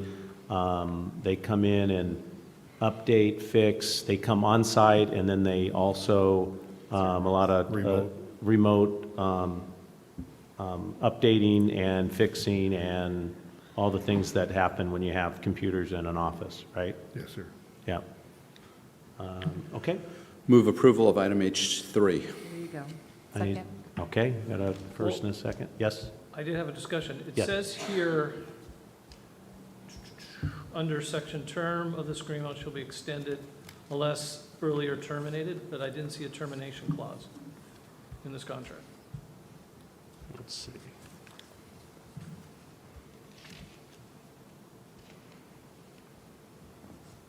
With this, let's see. Is it just me, or I just couldn't find one? Term, the terms should be extended for additional. I believe it's there. I would hope so. Termination I clause? believe it's a, Where? It's only 3 pages, and I could see all the whereases. I see section 1 for term. I see effective, I see compensation, but I don't see that if you did one out in 30 days, 60 days, I don't see it here. Yeah, Tarquin, don't we have a typical 30-day out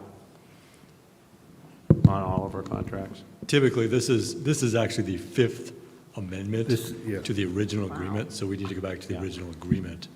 Yeah, so which is we've not in just- your packet, but that would be So the, this is just an amendment Right. to the contract, and in your recollection, our contract has a termination clause. yes. I can go back, I should have the original on my computer, I'll go back and take a look. It'll take a little bit to I find remember it, but- reading it, and he can find it very easy. So Can we move on to something else while he looks for that? Let me look for I'm it. sorry, guys. No, no problem. No. I was going to approve it with the condition that we have a termination, but if he can look it up real quick, that'd be great. While he's doing that, we can go to Yep. the next All item. right. Joe, let's just go to the next item, and then we'll come back. So H4, discussion and action, general manager to enter into contract with California Consulting for grant writing services. Okay, President Marcos, members of the board, the CIP committee has met and reviewed this and is in approval of it, but I want to put an asterisk by it that if you look at page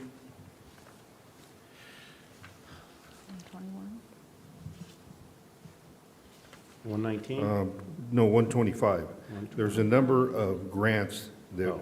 I'm reviewing with the grant writer and also figuring out what possible CIP projects we would qualify for. Yep. And there are some deadlines coming up. So June 1st is a deadline for a couple of these grants. I will be coming back to the CIP committee with any recommendations and getting approval.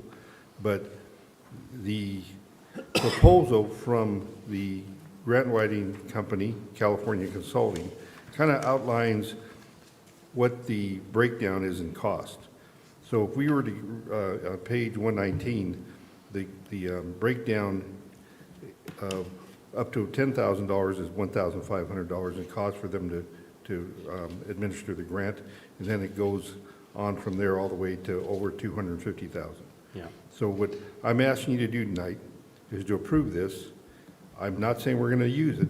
I am saying we're going to study it, make sure we qualify for some of these, and that it is a possibility that we would get grants. They're very successful. I've worked with them over the years, and they've worked with us here before. And I would recommend we approve it and we start going down that road. I put my hand up. I don't have the capability or the time or the manpower to write these grants and to administer them. It's hard enough to feed it and to make sure we're getting the right information. Yeah. Move approval of H4. I have some questions, though. Okay, can I get a second, and then we'll open it up? Okay. Second? A second? Okay. Joe, did you identify these, or did this company identify these? Both. So you both identified? Yes. these? Okay. I'm the first one that reached out to them, and the one that caught my eye was number 2, the Land and Water Conservation Grant. It popped up on an email, and I called them and asked them about it. Then I asked them to provide me with any other grants that they might think would fit into our system. So these guys get paid after Yep. we get a grant, and then they get paid for it? Or do we just, conceivably, can they go out and do some grants, and if we don't get them, it's just, oh, well, we tried, and we invested some money, and we lost? Yeah, it's the grant amount The request. way the grant works. I'm sorry? If you look on page 119, Okay. it's highlighted in blue. It's the grant amount request. So they get paid that much for putting in that request.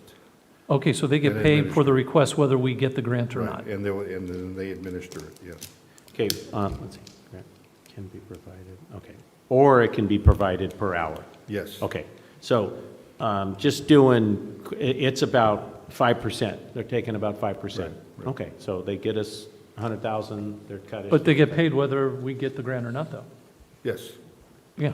So in other words, it's speculative, it's not speculative. If it was speculative work that, hey, we're going to apply from these grants, and if you get them, here's our cut. It's no, we will do this.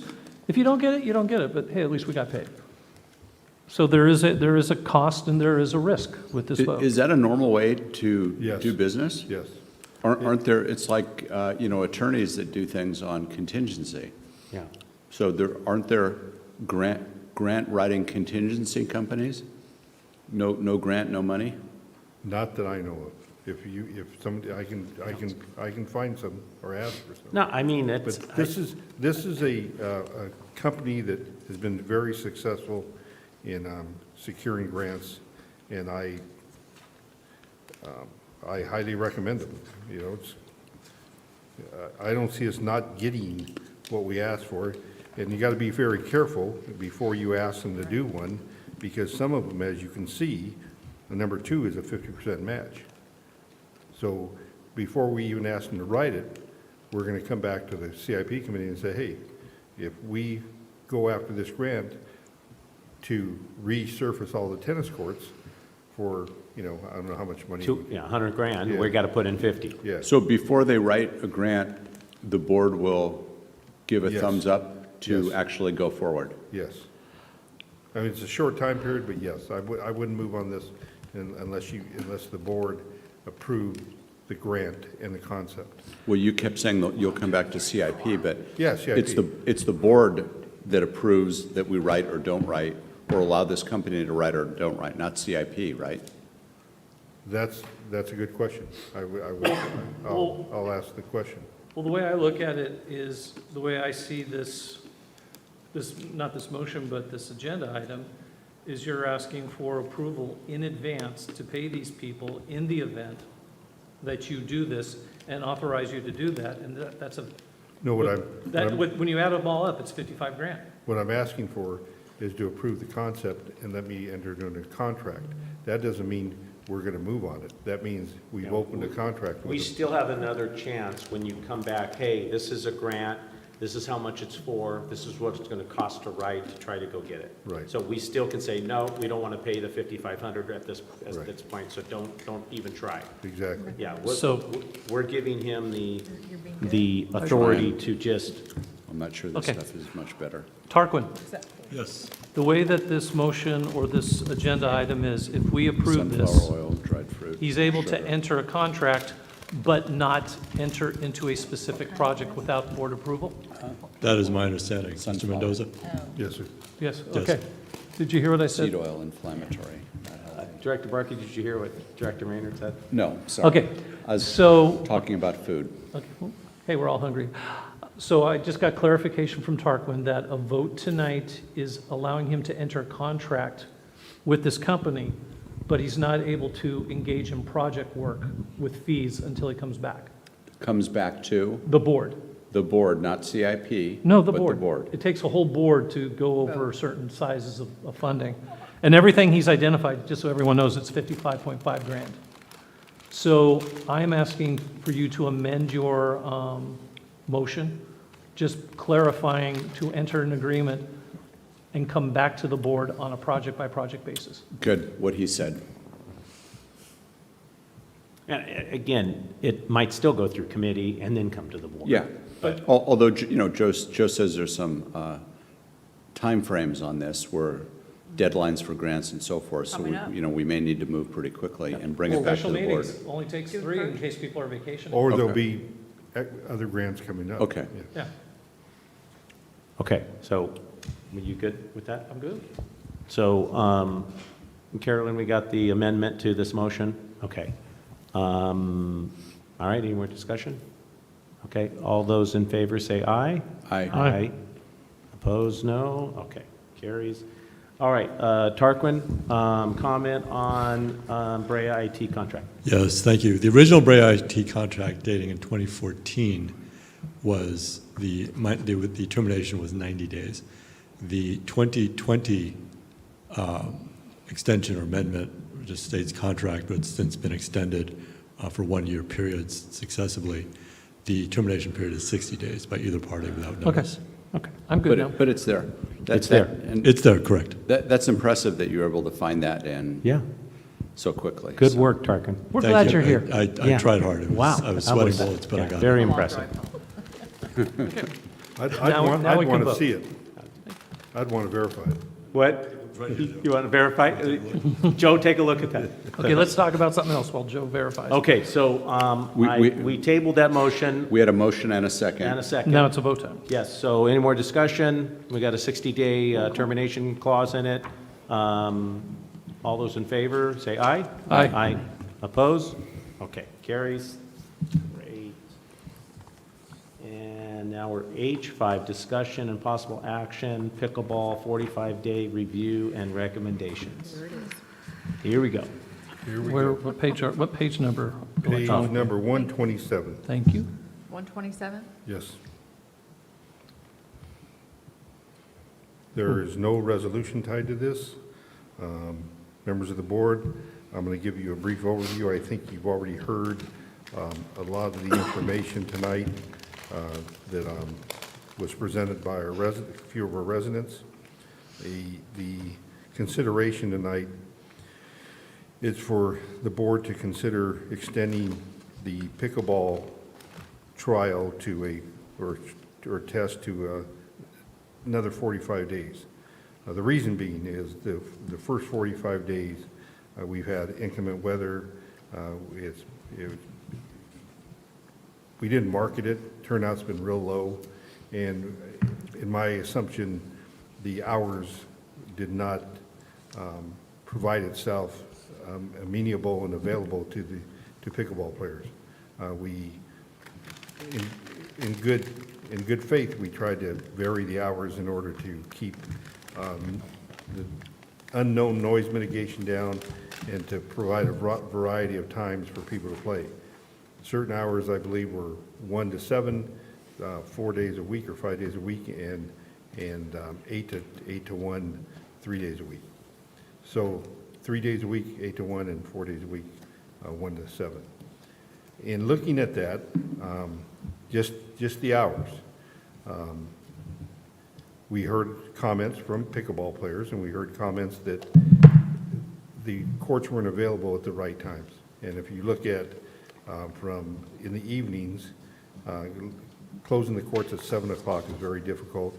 There are people that want to play till 9, just like the tennis players. Tennis players play from 7 in the morning to 9 at night. So what we're asking the board to consider is just open it up for the next 45 days from 7 a.m. to 9 p.m. and see what the interest is. I believe the morning hours, the tennis players do utilize the morning hours on weekdays from 7 to 9, and weekdays from about 8 to 9, there's a lot of tennis players. On weekends from 7 to 9, there's a lot of tennis players. So that's a high volume that we looked in our user group and reservations. And that's not counting walk-on. Yeah. A lot of people are out there walking on, not paying. So we believe that if we're going to consider pickleball, that we take a better look at it, measure it a little more deeply this next 45 days.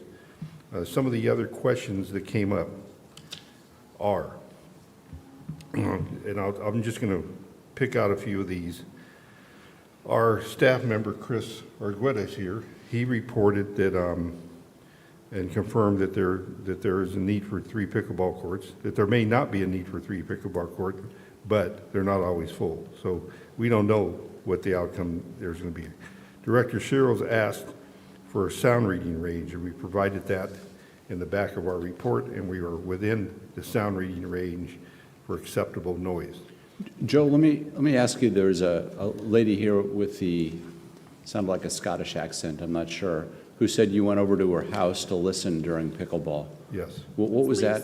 What was that about? That was the first trial that we had without the noise mitigation. Without noise mitigation. Yeah, that was last summer. And yes, I went to her backyard and I sat there and I agreed with her that, yeah, you could hear it, and it would affect her.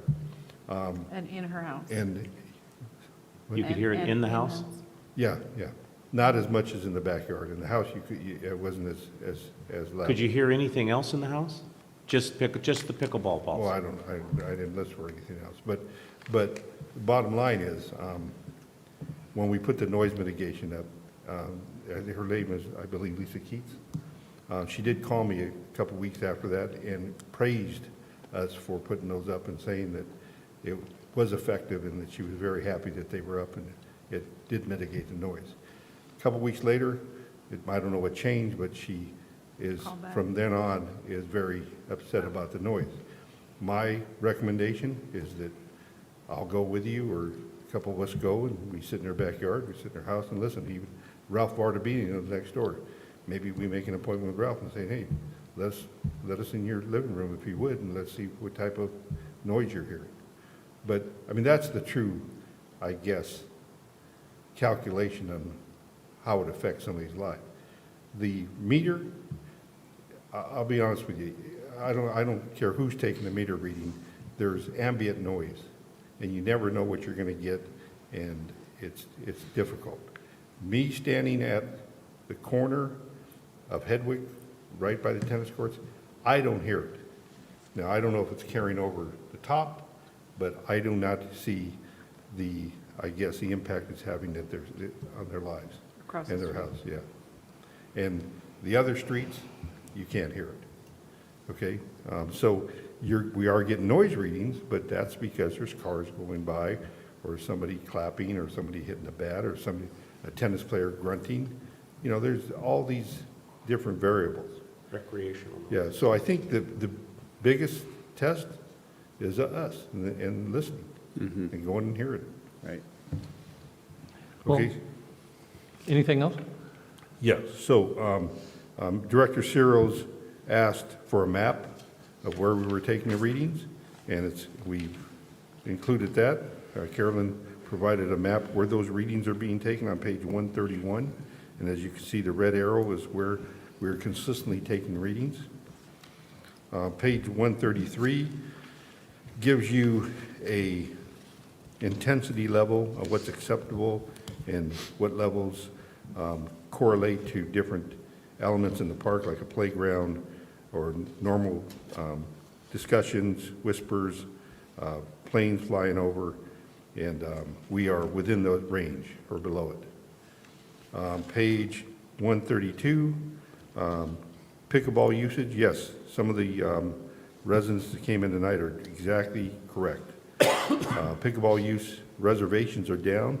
I don't know how many people are walking on. We don't, we're in and out of there.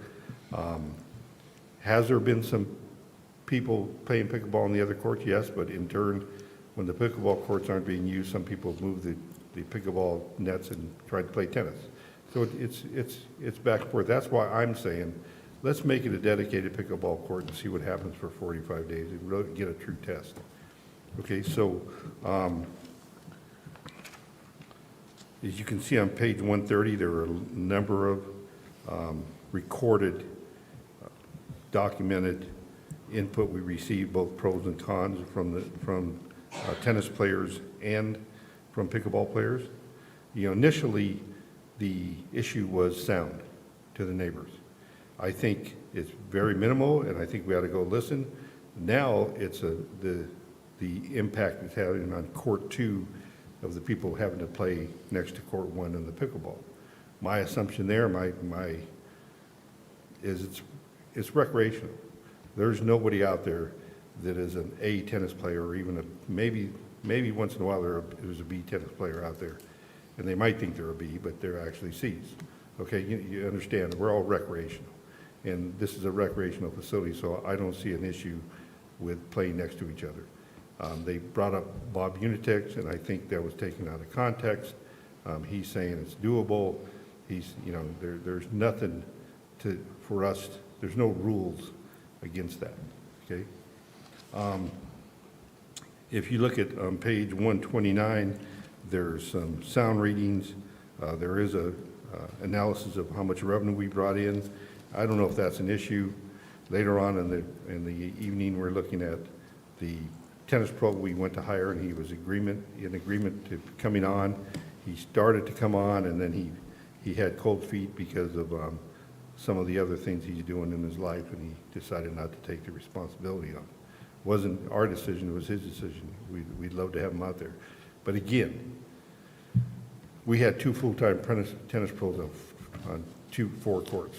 Was there a little revenue coming in? Yeah, but do we need 2 tennis pros on 4 courts? Well, I don't.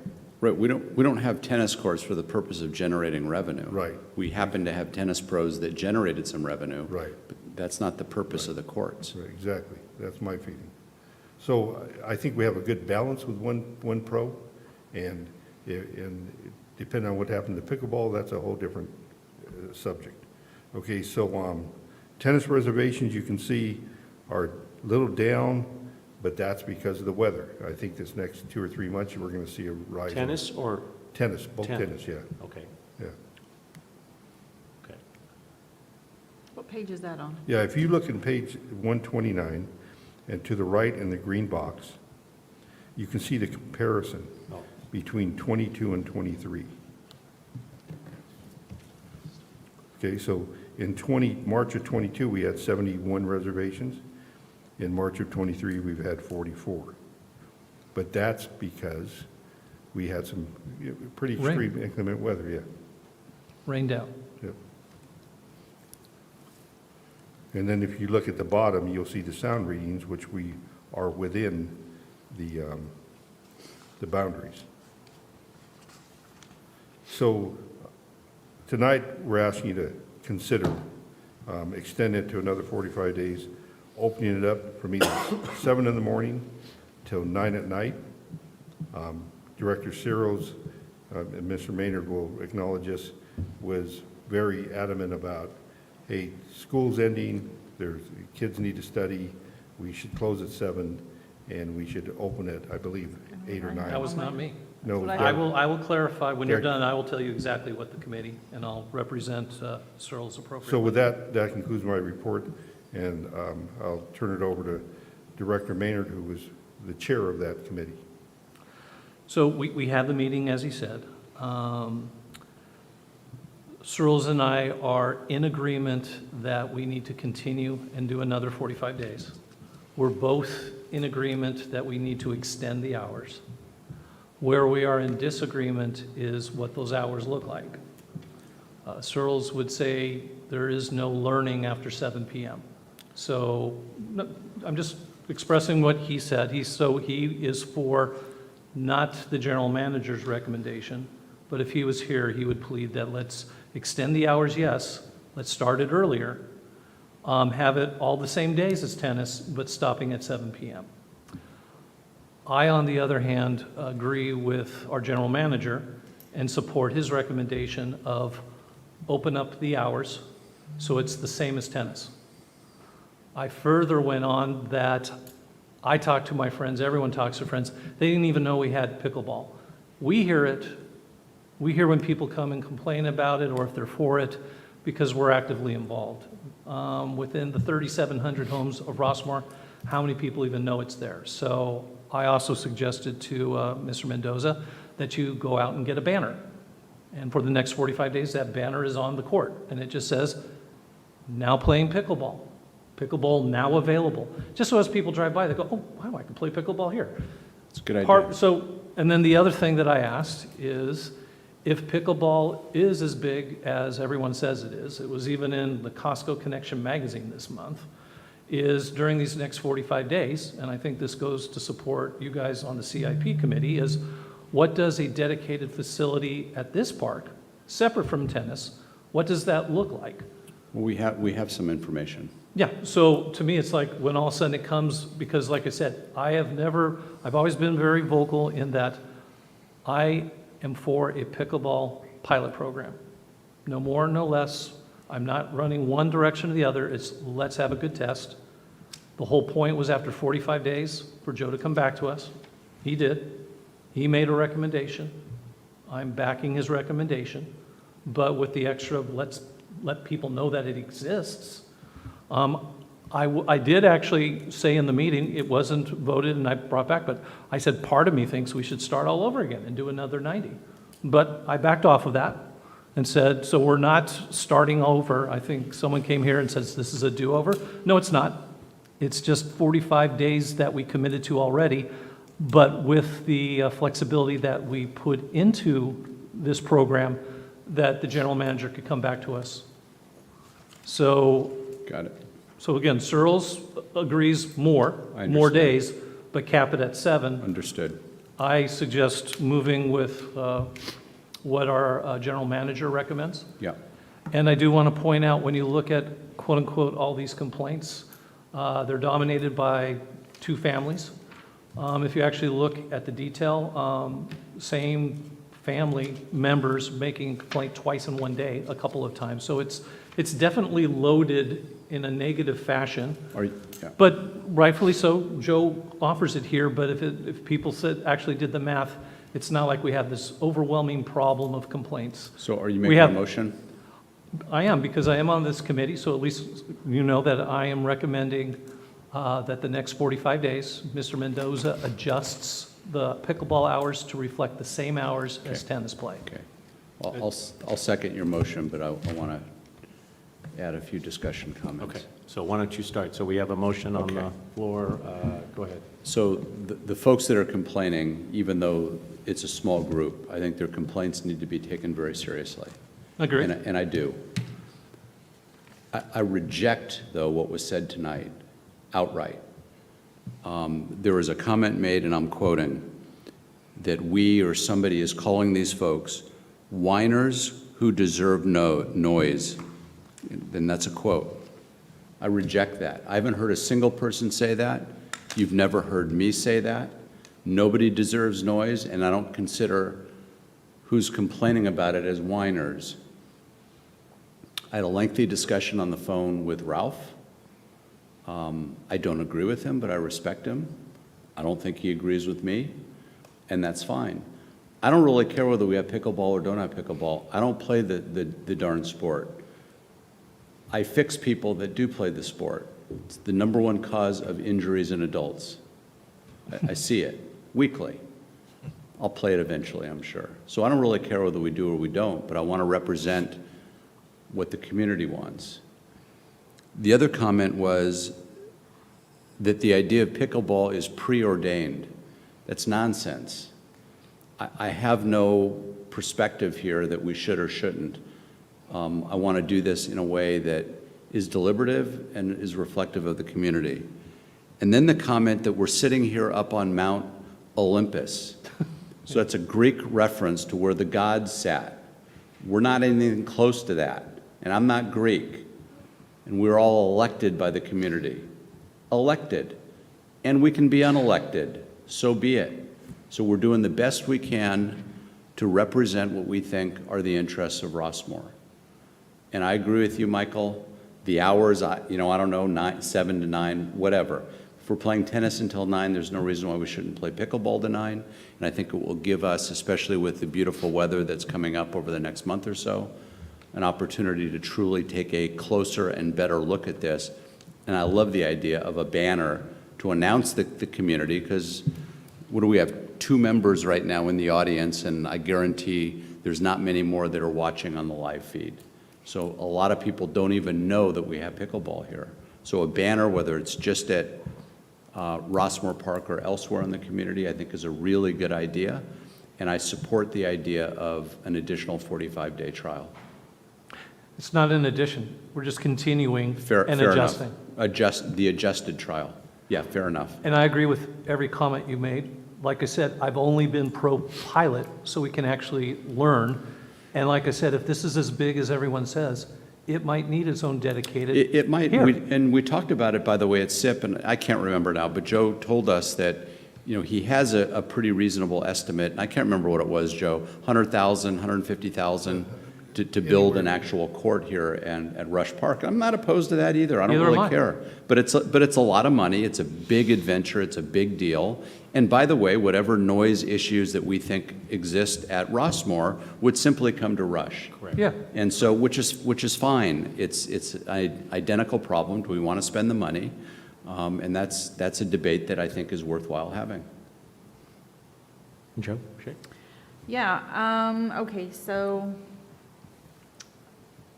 I am gonna say that I have a lot of reservations on this, because if we're spending money on marketing, and we're spending money on banners and whatever, and we're trying to make the awareness known in Rossmoor that we have pickleball, I'm wondering where is the big giant demand that we're having? And the dollar value that we're spending on this concerns me. How much are we spending? Yeah, but, yeah, Joe, how much are A we banner spending? is what, a couple $100? Let's- Well, I'm saying, no, I'm just saying, how much have we spent so far? In marketing, nothing. Yeah, nothing in No, I mind. mean, putting everything at Rush Park. No, I think. Rossmoor Park. Yeah, let's go over this again, because this is important. Joe, you had we're renting the noise mitigation siding. We did some sound studies. You did some. We hired some consultants. Yep, I think it was $1,500 for the consultant? I think they came to 2,500. 2,500, okay. And what about the sound? The What- sound, All in? 999, off the top of my head, it's $3,000. $3,000. And if we purchase that, it applies towards that. Okay, anything else? We had the nets from July, but that was some cost. Chris is here, he might be able to help out, but we bought nets and we bought some pickleball Equipment. and paddles. for the- And we're only using tape. We didn't paint any lines. Not yet, no. Okay. So, I'll let you continue. Thank you. So my concern is our cost, how much we've spent as opposed to the reservations that we're getting, like the number of, the interest level. Because, I mean, when we started this whole thing and we brought out all the studies and we brought out all the, why we're gonna do it and where we're gonna set up and everything. And the whole point was the demand. And there's a demand, there's a huge demand. And now we're saying, okay, well, where is the demand? Because we're having to go out there and fish for people to. I wouldn't That's call not it true. fishing. That's not true. I don't think Well, fishing there's is no a marketing. characteristic. Well, Can I because just no one finish? knows. Can I just finish? Thank Okay, you. but fishing is. I'm just saying, I would like, well, we're trying to market, we didn't do any marketing. Well, that is a huge ball that's dropped. I don't know why we didn't do any marketing 'Cause on it. I'll be honest with you, we were criticized for doing marketing by the tennis community, saying that we were trying to recruit pickleball players. don't Well, know I if you think remember if we're this. gonna do a Well, trial, then there that's- should be marketing. This next 45 days, that's exactly what we Yep. And I wasn't even suggesting marketing. I was just, A $30 banner, or a I $50 think banner. it was more of an I think exposure. it's, if you're gonna do if you're gonna do a trial, you have to do a full trial and do the marketing Okay. on it and actually see the interest and make sure everybody is aware of it. Otherwise, I feel like we are kind of spinning our wheels and we're not getting a real true measure of the interest of who wants to do pickleball in Rossmoor. It's important for people to know about it. If people don't know about it, it's, I agree with that. Well, and part of it was not just who wants to do pickleball, but it's, will pickleball work at Rossmoor Park? well, that's the main part of it, to be honest with you. I think that's the biggest concern, and I too have that concern. I mean, we do. Very much so. That is probably my main concern is the residents, not just around Rossmoor Park, but even if we bring it here, and we've had this discussion in the committee about, should we bring it here, should we spend the money? But then I look at the interest, is the interest really there for us to spend all that money and put a facility here at Rush Park? I'd love to do that, but is it really, the interest big enough? Is that gonna be worth the money that we're gonna spend doing it? But no Because- one's talking about spending that money right now. No, but it's something that we probably shouldn't take off the table as an No. option, because this is just a trial. Yeah, Exactly. it's not off the table. Right, It's not, but right, that's what I'm saying. So it's just all the different elements on the time frame as far as the 7 PM, 1 to 7. Do we want to do the tennis hours? We want to do it the same as the tennis hours, right? that's what our And managers. what is that? What are our tennis hours? 7 a.m. to 9 p.m. 7 a.m. to 9 p.m. Well, it probably should be stretched out 7 a.m. to 9 p.m. to get a real indication on that. I have an issue after 7, with that noise, only because I have a kid in high school and going through the studies as that lady mentioned, and I can't imagine her trying to study with that kind of noise level going on in the background, and especially if we're going to bring it in and, be promoting it more and whatnot. So it's a concern. You said what, with that kind of noise level? Yeah, with the pickleball noise in the But background. according so far, what we've heard from Joe on the noise mitigation is that there really isn't. There's ambient noise, there's tennis noise, there's But I think running around after in the park 9 noise. is like, that's when or between 7 and 9 is the more prevalent time frame. I mean, that's what they're shooting for, right? It's like they're saying before 7, there's not that many, people want the 7 to 9 hour because they feel like there's going to get more reservations in there. Maybe. There's two trains of thought there. From 5 to, say, 7, the park's probably more heavily used because you have softball out there and you have basketball players, more people in the park, right? Playground, Yeah. tennis. And then from 7 to 9, the ambient noise kind of goes away. So that the test is going to be is, if the ambient noise goes away, is it drowning out that pickleball? Right, Or is right. it going to be prevalent? So Right. that's where we're going It's a to concern. find out. We're going to learn, though. Yeah. Yeah, That's the whole point. right. It's 45 days. We get to And find we- out. We have Chris here if you want to answer any questions. He's been out there. He knows this more than I do. And I think, my point is, and I guess I echo some of the board, I don't have a horse in this race. You You take and the me both. pickleball or tennis. But I think since the board has asked us Yeah, to evaluate it, that's what we're doing. right, right. Okay. If you well, have any questions of Chris, he's here, okay? I think if you're going to do the test, you need to do it right. Again, so, Extend it. That's what the motion is Yeah. right Yeah. now, is to extend it Yeah, I think that's, and get the learning I, for 45 days. yeah, let's do it. okay. Tarquin, I remember doing this with our, the gas tower where we all met at the location of the gas, Gas meter. gas meter. Yes. Can we have a meeting? Can I call a meeting at the pickleball courts to, one evening to meet? Evaluate. At 8 o'clock. Yeah, at 8 o'clock, and make sure there are players there, because I have a question. How many board members have been to the pickleball courts while pickleball is being played? I have. Okay, Well, I've been to the park. Okay. I haven't played pickleball, but I've okay, been to the park. well, that was my next question. How many people have played pickleball at Rossmoor Park?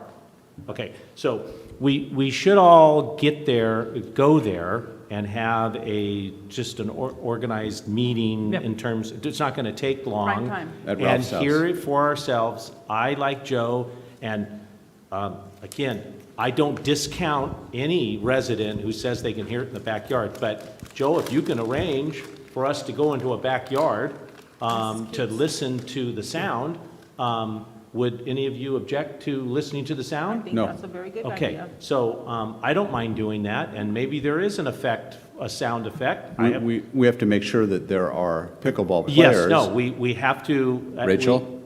Yeah, we have to get, and I would like to have pickleball being played on all 3 courts. I love everything you're saying. I'm also saying, guys, we have committees. Let's have more committee meetings at that park, because while you're there, if all of a sudden it's disturbing us in a meeting, That's That a good means it would idea. be disturbing someone at their homes. That's a good And idea. because we're actually even closer to the pickleball event if In we're the in the community center Yeah, at Rossmoor Park. it's a good idea. Okay, so you're suggesting just having a, Having multiple meetings. Okay. During this 45 Bounce days, all our whatever meetings over meetings we there. have them there, because whenever these meetings are, it's during tennis hours anyway. Right. So while we're physically, at your CIP committee, at a tree committee, at whatever, have as many board meetings between now and the end of the 45 days at Rossmoor Park. Instead of what? Instead of here or the West Room or whatever, just do more stuff there, because again, if we're in a meeting and all of a sudden we hear this and it's this loud, annoying sound, we know that, wow, they were right.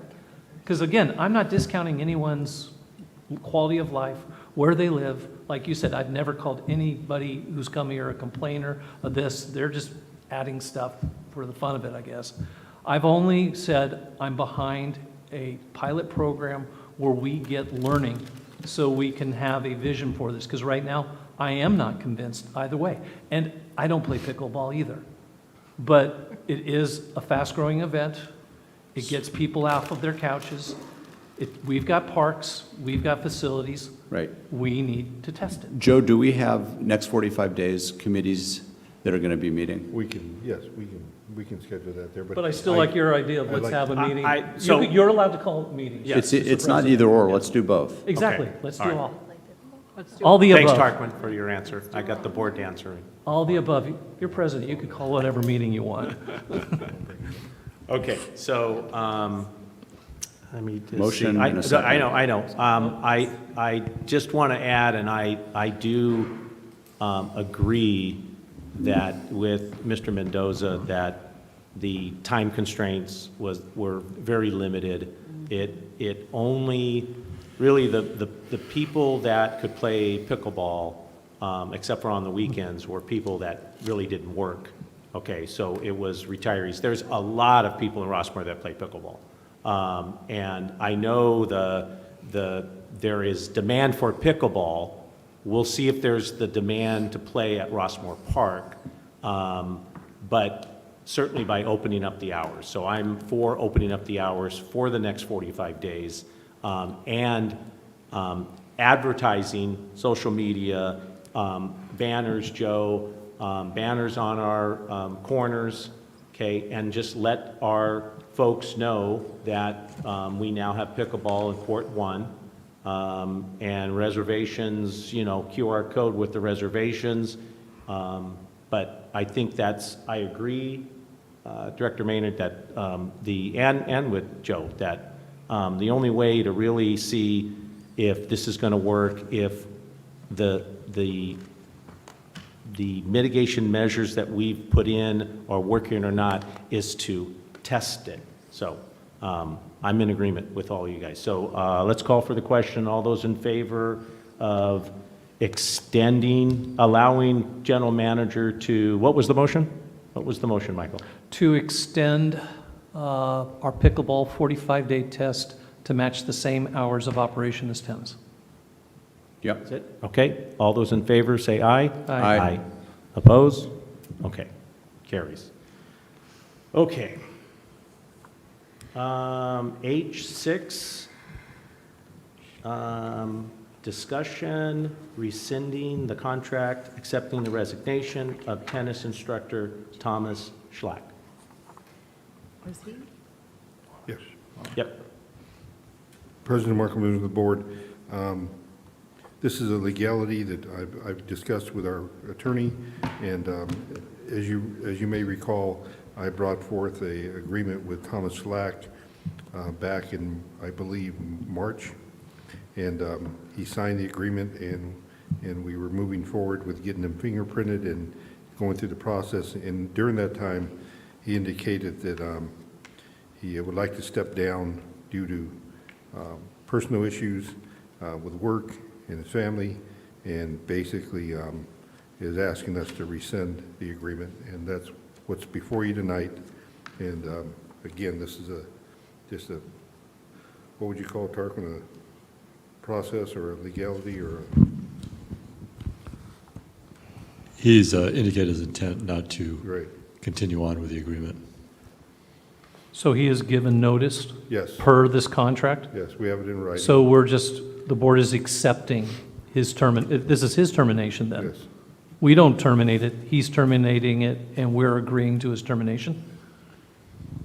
Can he just terminate if he wants to without us? No, he can only terminate for a cause. He has to give us notice. He hasn't given us notice he's terminated.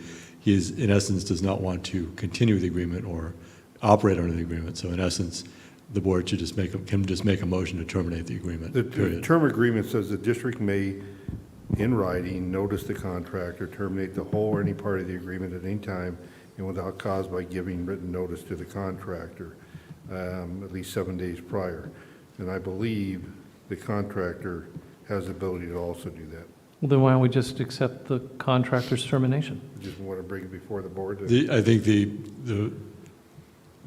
legally correct course of action under the terms of the agreement would just notify the contractor that pursuant to his request, the board is terminating the contract. Because it did come to the board for approval when we signed it. He signed it, I signed it. Yeah, so Okay, so he wants to terminate, he's bringing it to us. I make a motion to allow Mr. Thomas Schlack to terminate the contract per our contractual terms. Second. Any discussion? Are we going to be getting another one? Are we Joe? looking for another one? Are we looking Joe? for another? Not right now, no. I would hold off till after the 45 days. We do have a full-time tennis instructor out there that's maxed out, and just to make sure courts are available, I don't see a demand for it. Hey, outside of like 2 or 3 years with Bo, we've only had one tennis. Yeah. So it was when we had two, that was an anomaly in the history of Rossmoor. Yeah. Okay, G2. no discussion. All those in favor, say aye. Aye. Oppose? It's just the, Passes. Okay. if I may, we need to go back to G2. Oh, G- that's right. Yeah, G2. Okay, what page? Resolution Resolution number about workers' 2305. compensation. Yeah. 0902 regarding workers' compensation and authorizing pooling of self-insurance through the primary workers' compensation program of California Joint Powers Insurance Authority. You may recall, this was a discussion at our last board meeting. You sent me back to do some homework and to make sure we were in compliance and that we were following the proper procedures. What we did was, we put an application into the insurance authority, and we received a confirmation in writing that we've been accepted, and they're preparing the certification to mail to us. And with that certification in this resolution, we were able to submit it to the state fund in order for us to begin the process of backing out and for them to calculate what the penalty is, okay? Now, if you look at page 61 and 60 and 61, the state did give me a formula, but they will not provide a true calculation until they receive that certificate in this resolution. Now, I backed into it the best I could, and it looks like it's a $12,333 penalty from July 1st through November 23rd. What they're doing is, the way I read it, you're calculating how much we would have paid them, and they're taking 50% based on the number of days. Now, that's my calculation, and that's the way I read it. I passed it through Michael Matsumoto, our accountant. He agrees with that. So by you passing this resolution tonight, you're giving me the ability to send the resolution in with their certificate of insurance from CJPIA. State fund will not move until they get that certificate of insurance, because it's a law that we have to be insured. So they're not going to back out until they know we have insurance. That's just part of the game. So CJPIA needs to start July 1st. They do the fiscal year. Yep.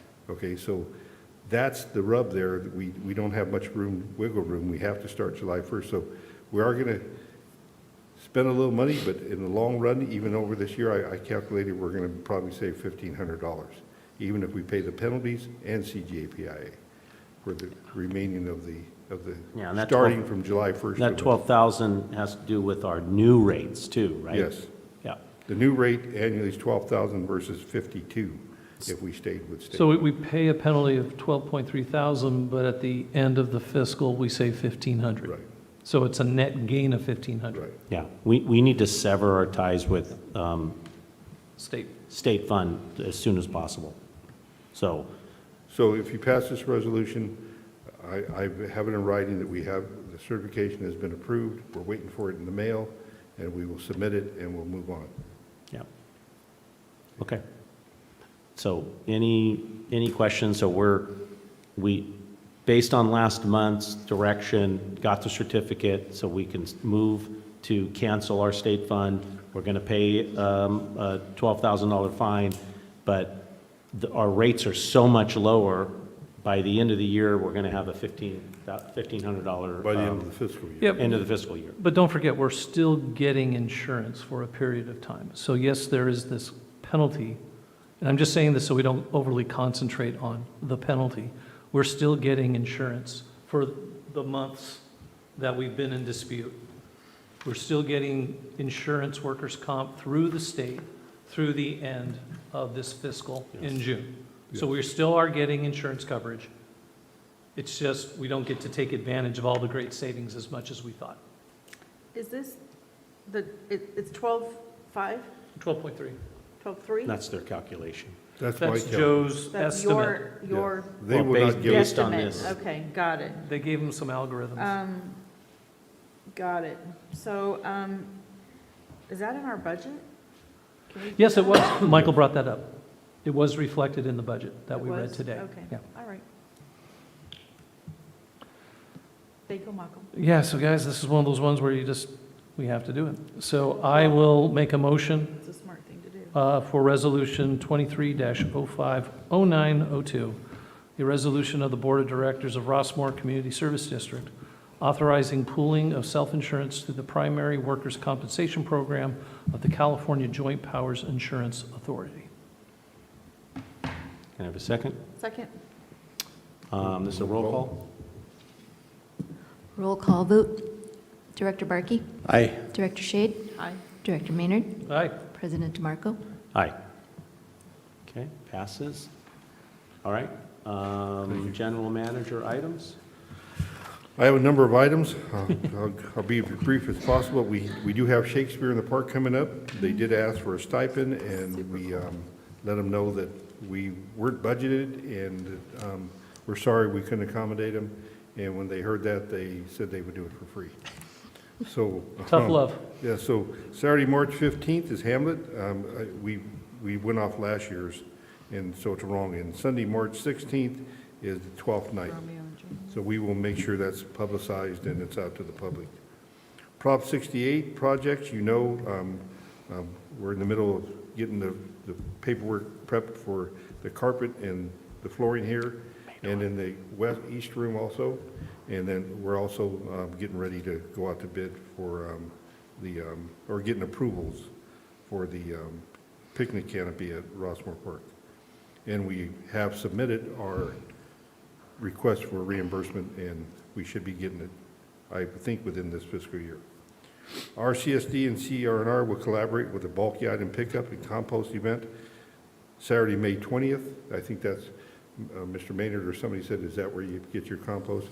What they do is they come out with 50-pound bags. It's great mulch. Yeah. And they give 2 per car. 50-pound bag doesn't sound like, but that's a lot. Yeah. It's a lot. No, it's a big bag. Yeah, it's a big bag. And so they give them out that day, and we also have the bulky item pickup where people can come and bring refrigerators, sofas, you name it. And they have the big bins out here, and it's a great program. So that's from 9 to noon on the 20th.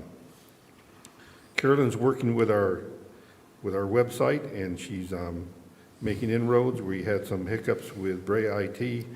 They lost one of their managers who was overseeing the project, and we're a little backed up, but we will give you a complete report by next month. And within that month, we did form an ad hoc committee. We'll be reaching out to you, having a meeting at Rossmoor Park. Between 7 and 9. First Family Festival is scheduled for June 3rd. I'm gonna ask Joe Shade to interject here and kind of talk to us about what's going on and our involvement in it, but we did agree to play host to the LAUSD graduation parade. And basically, Joe, you want to take it away with the time and the Yeah, let hoopla? me review my email that I composed for you guys. Okay, so the parade's going to start at the normal location, and then it will end here. You guys know that. And I've been working with Chris and Joe and the LaSalle Unified School District, LaSalle High School. Oh, thank you, Joe. And is that my email? Yes, it is. There you go. Super cool. Oh, it's on my phone. It's a little small. So we were going to have basically the parade starts at 11 o'clock over at the shops, and then it'll make its way around over here and right around 12. And we're going to have a DJ starting to play at noon. He'll stop at around 12:30, and then I'm going to have all of our VIPs. I would like for all of you to come if you can. Tony, I would actually like for you to be speaking as one of our VIPs. What's the date? It's June 3rd. That's a Saturday? Yes, it is. So it would be like 12:30, June 3rd. Just come and welcome. We're going to have, you can take a look at all the VIPs that we've invited, all our local speakers. We're going to have Mayor Tanya Doby, City Council, Chief Claiborne from the LaSalle PD, Sheriff AJ, of course. The chief rides in his SWAT car. If you guys have seen but it's really cool because they bring the SWAT car. And we'll have the fire authority, so Miss Elizabeth, who was here tonight, she will be in attendance as well.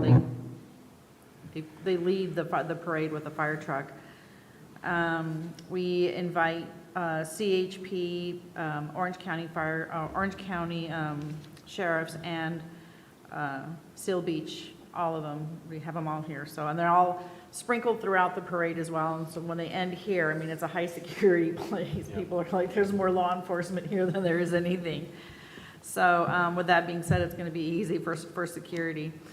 They'll all be part of our VIPs. We're going to have the entire school board as well as the school leadership. We'll have Supervisor Andrew Pulver and Supervisor Andrew Doe, Dr. Pulver, Senator Janet Nguyen, our chamber board, we're going to have the youth group will be here, the youth center. I'm trying to think about everybody else. RHA will be here because obviously they are in partnership with us. Let's see. Anyway, our entertainment, we'll have the DJ, like I said, starting at noon. Stop, do all our VIP introductions. We're going to have the color guard, the whole 9 yards, singing the national anthem, and then kick off the ceremonies. And the DJ will continue. We're going to have the hula group with the fire twirlers. So they're huge entertainment. People go crazy. Yeah. They love the fire twirlers. We'll have the LaSalle High School drum line here, as well as the jazz band, on-stage dancers, and the My Art singers. So those are all regular people that we kind of have for our Christmas festival, but they're all hugely entertaining and people love them. So it's a great thing. Elite Special Events is part of this. They're bringing in more variety of Ted is bringing in a mechanical bull. And rock climbing and things and that teens climbing, would join yeah. in. So bungee jump, just really cool things, all geared towards the older kids, so that they will really enjoy it and know that it's going to be, geared towards them. It's not going to be, little kids. It's bigger kids. So it's going to be a good time. If you do it, I'll do it with you, and we'll get Chris to drive my convertible. Yeah, that'd be great, guys. We'd love that. I did the first year in my convertible, Ron Casey. That's right. I have a picture of you. So, but this time I'll have someone else driving. We'll be in the back way. Yeah, you can have banners made and, we work with people that do like the balloon bouquets, and we have the banners. All the seniors have their banners on their cars because they have those made from the baccalaureate. So they use all the banners. Everybody's got banners on their cars. It's really cool. And the way they decorate, and it's just, they have such an amazing time. It's unbelievable. So Looking forward to it. Joe mentioned to me tonight that he thought maybe we could do a VIP parking area for our VIPs, and I think that is We have to. absolutely something we need to incorporate because it's important for people to know they have somewhere to park. We are also going to be, we work with the Seal Beach car show guys. So we have like 20 cars from the car show that show up and give all our VIPs rides. It's pretty cool with the old school cars and hot Yeah, rods. we need to talk about that, if they want to display. Super cool, You also super have cool. a good friend of mine that I'm really proud that she's involved here, and you need to take a Laura. look at this program, Fallen Heroes, Laura Herzog. Yeah, she drives a with her giant Jeep, but car that's a She's flag. amazing. She does some unbelievable. She's been a part of the parade every year. This will be her 4th year that she does it with us. So, good times. Fantastic. Yeah, it's going to be a good, So it goes pretty much all day, right? it goes all day. Yep. I only did entertainment schedule because Ted and I shared this. I did from 1 to 5, and he's taking from 6 to But 9. we have the Bierman Brothers coming on, so The they're, Bierman they're in Brothers. between. They're a college band, but they play all kind of music. Yeah, and they play old school They music. played It's here super one cool. Christmas, yeah. You can YouTube them. So it's They're- gonna go to 9 PM? Yeah. Wow, okay. Wow. This is good. Right? Yep. So we're going to set up out here, we're going to have, on the tables, we're going to have a yearbook signing area. That's right. Nice. And it's going to be set up with backdrops where you can take pictures and cutouts. Some really cool cutouts for families to take pictures and stuff. And have it decorated, have a nice big giant balloon arch coming. Really cool, so, Awesome. yeah, All right, fantastic. good times. Good time. June 3rd. June 3rd. Okay. What else, Joe? Okay, now, we covered CIP, the bulky item pickup, the website, the next page. Want to let you know that we did receive 10 iPads from the Office of Aging via Supervisor Doe. Those 10 iPads are earmarked to work with our seniors 60 and over, and we're looking into, we just received them. We went down and picked them up, and we're going to look on Thursday mornings to offer a program here, a variety of things, but the iPads will be involved. It's educational. The Office of Aging will provide programs that we can show on the screen, and it's educational for the seniors to learn about all kinds of things, taxes, health, wellness, that type of thing. Awesome. So, and we'll also teach them how to use an iPad. Yep. I won't, but somebody will, okay? So I want to thank Supervisor Doe for putting us in contact with the Office of Aging. Very good resource.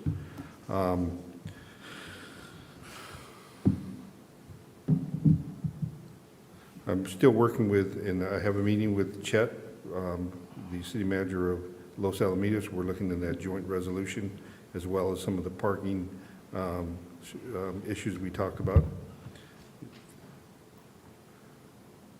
Director Cyril's wanted me to get an acknowledgement from the board and from the president to write a letter of support to the county Supervisor Doe, Assembly and Senate, asking for help and assistance with our programs and some of our facilities. And I have one that we've submitted year after year. We'll dig it up, revise it, and send it on. And what we're asking for is, you know, sponsorship. We're asking for any funds they might have and any other grants they have within their ability to help us with. So it's an annual thing, and we'll dig that up and we'll send it out if that's okay with the board. Okay. Meeting with we met with the city of Los Alamitos, Seal Beach, and OCTA. Very good concept. I guess 10 years ago, this was brought up, and it kind of fell by the wayside because staff left on both sides. But bottom line is, I didn't know this. We get an increment from OCTA for senior mobility, okay?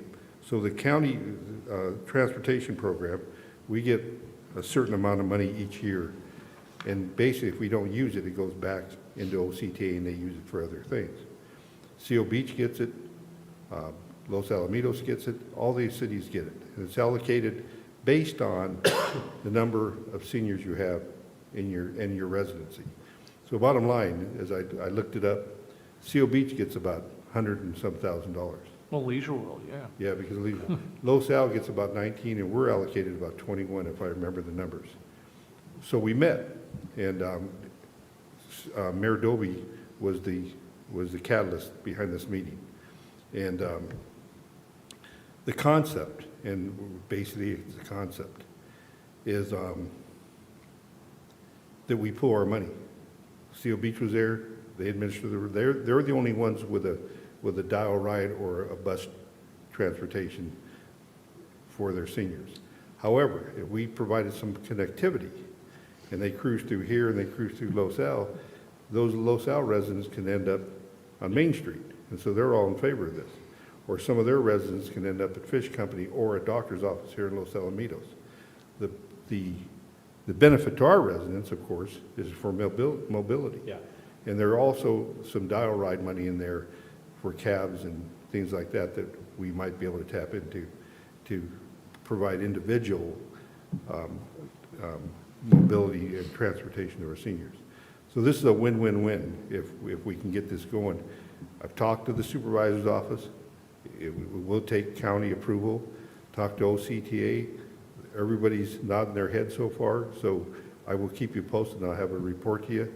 One of the board members on the OCTA committee is Marion Remnay, and she was there at the meeting, and she was part of the process. So it's a good concept. It's a great concept, and I hope it works out, and I'll keep you posted. Do they offer direct, like I've got a neighbor across the street in her 90s.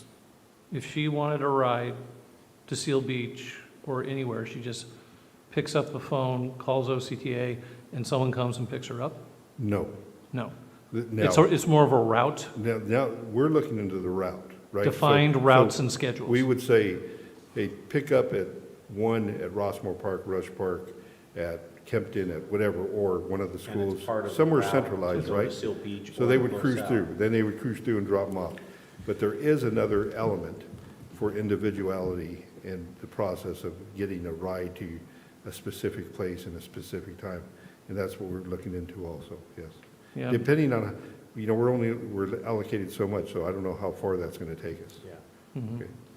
Definitely something we should look into. Yeah. Definitely that the money's out there and And if we're we trying, qualify. and if we're trying to do more senior programs, this being a catalyst, imagine, okay, let's organize a senior event where seniors come here and then they get picked up and they go to someplace fun. Yep. Yep. Okay, that concludes my report. That's it? Okay. Yes. Joe, you're getting a quote for flooring, I saw on here, which is including a dance floor. Can you get a quote on what a portable dance floor would be? Because I still have concerns about how echoey and gross this room sounds, and taking a certain portion away of carpet absorbing, noise absorbing carpet, I should say, and having hardwood floor. But I see the need for this as an event place to have a dance floor. What is the cost of having a 20 by 30 foot dance floor that you can rent to people if they want this room? So you mean we would buy it and have it on hand? Yes. Or we would have them rent it from a company? I don't have the space. To store it in between it, okay. So And by the way, I do need to say this, in the Parks and Facility meeting we had, Joe had some samples and he talked about it. And we did give him the direction of when he comes back either to the committee or to the board with options. Part of the options need to be soundproofing or sound mitigation in here because of all the echo that we have and that we experience. And I'm sure the church experiences it when they have their worship here. But this room is awful. And if we're going to be doing carpeting and taking some of that away for a floor, what other sound absorbing materials can be part of that? So come back with that solution as well. Is going to make it echo even more. That's my concern. That's my concern. Perhaps, I mean, unless there is flooring that is sound absorbing, then still a hard surface or a porous surface. So I don't know. Yeah. But I agree. I mean, if there's things we can do to absorb more of the sound in here, that would be something to look at.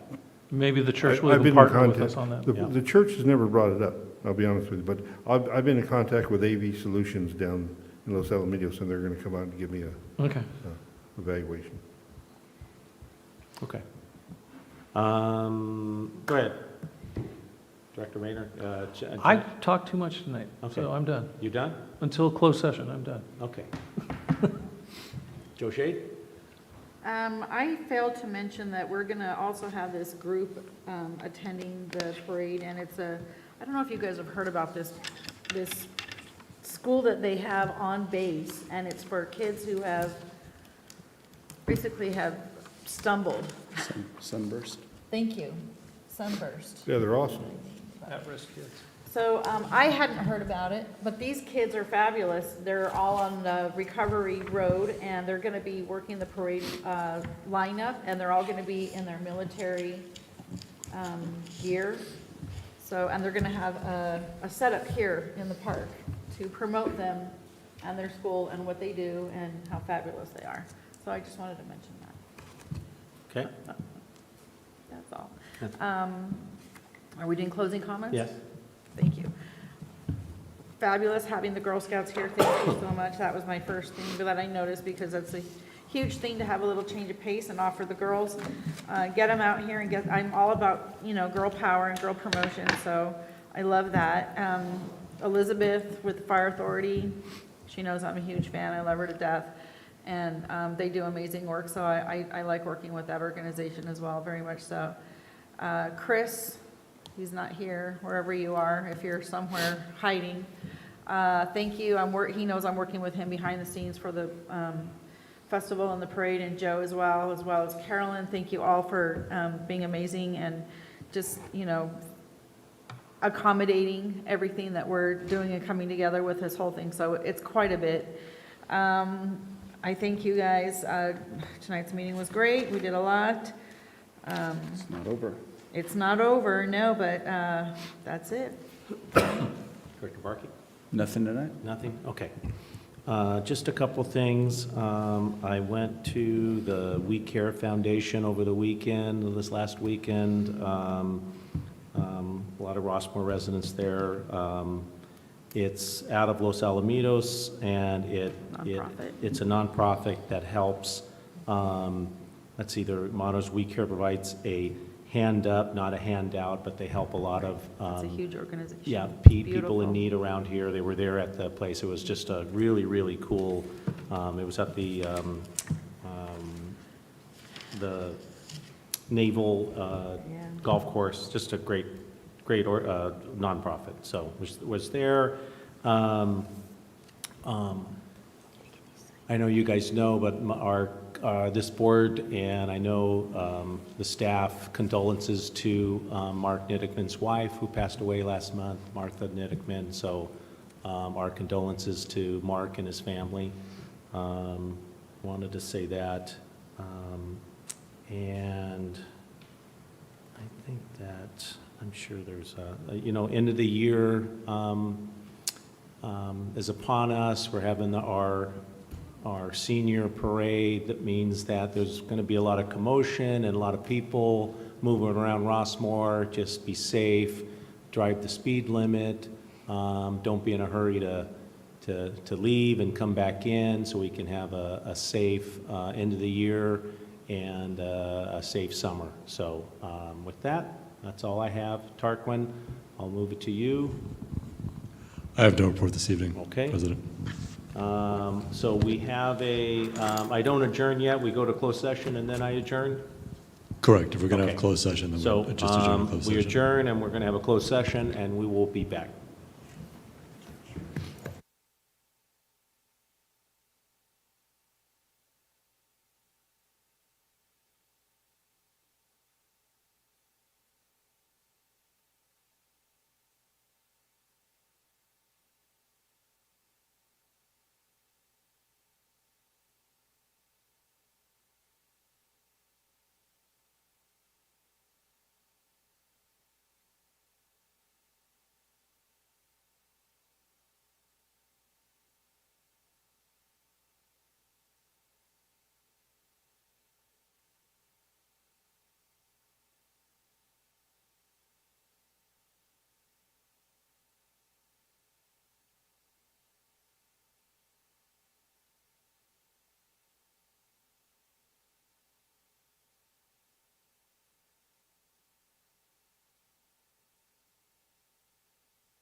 Okay, we are back from our closed session meeting.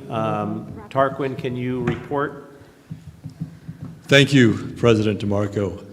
At approximately 10:35, the board recessed in a closed session. We've now recessed out of closed session at approximately 11:02. On the first item, appointment, employment, or evaluation of performance of public employee per Government Code Section 54967B1, title City Manager. The Board of Directors took no reportable action. On the second item in closed session, conference with labor negotiator, pursuant to subsection A of section 59457.6 of the Government Code, agency designated representative, Joe Mendoza, general manager, Native employee organization, all unrepresented employees. The Board of Directors of Rossmoor Community Service District authorized a 3% increase in salary to the entire unrepresented group. And that is a closed session report. Thank you, Tarquin. With that, move to adjourn.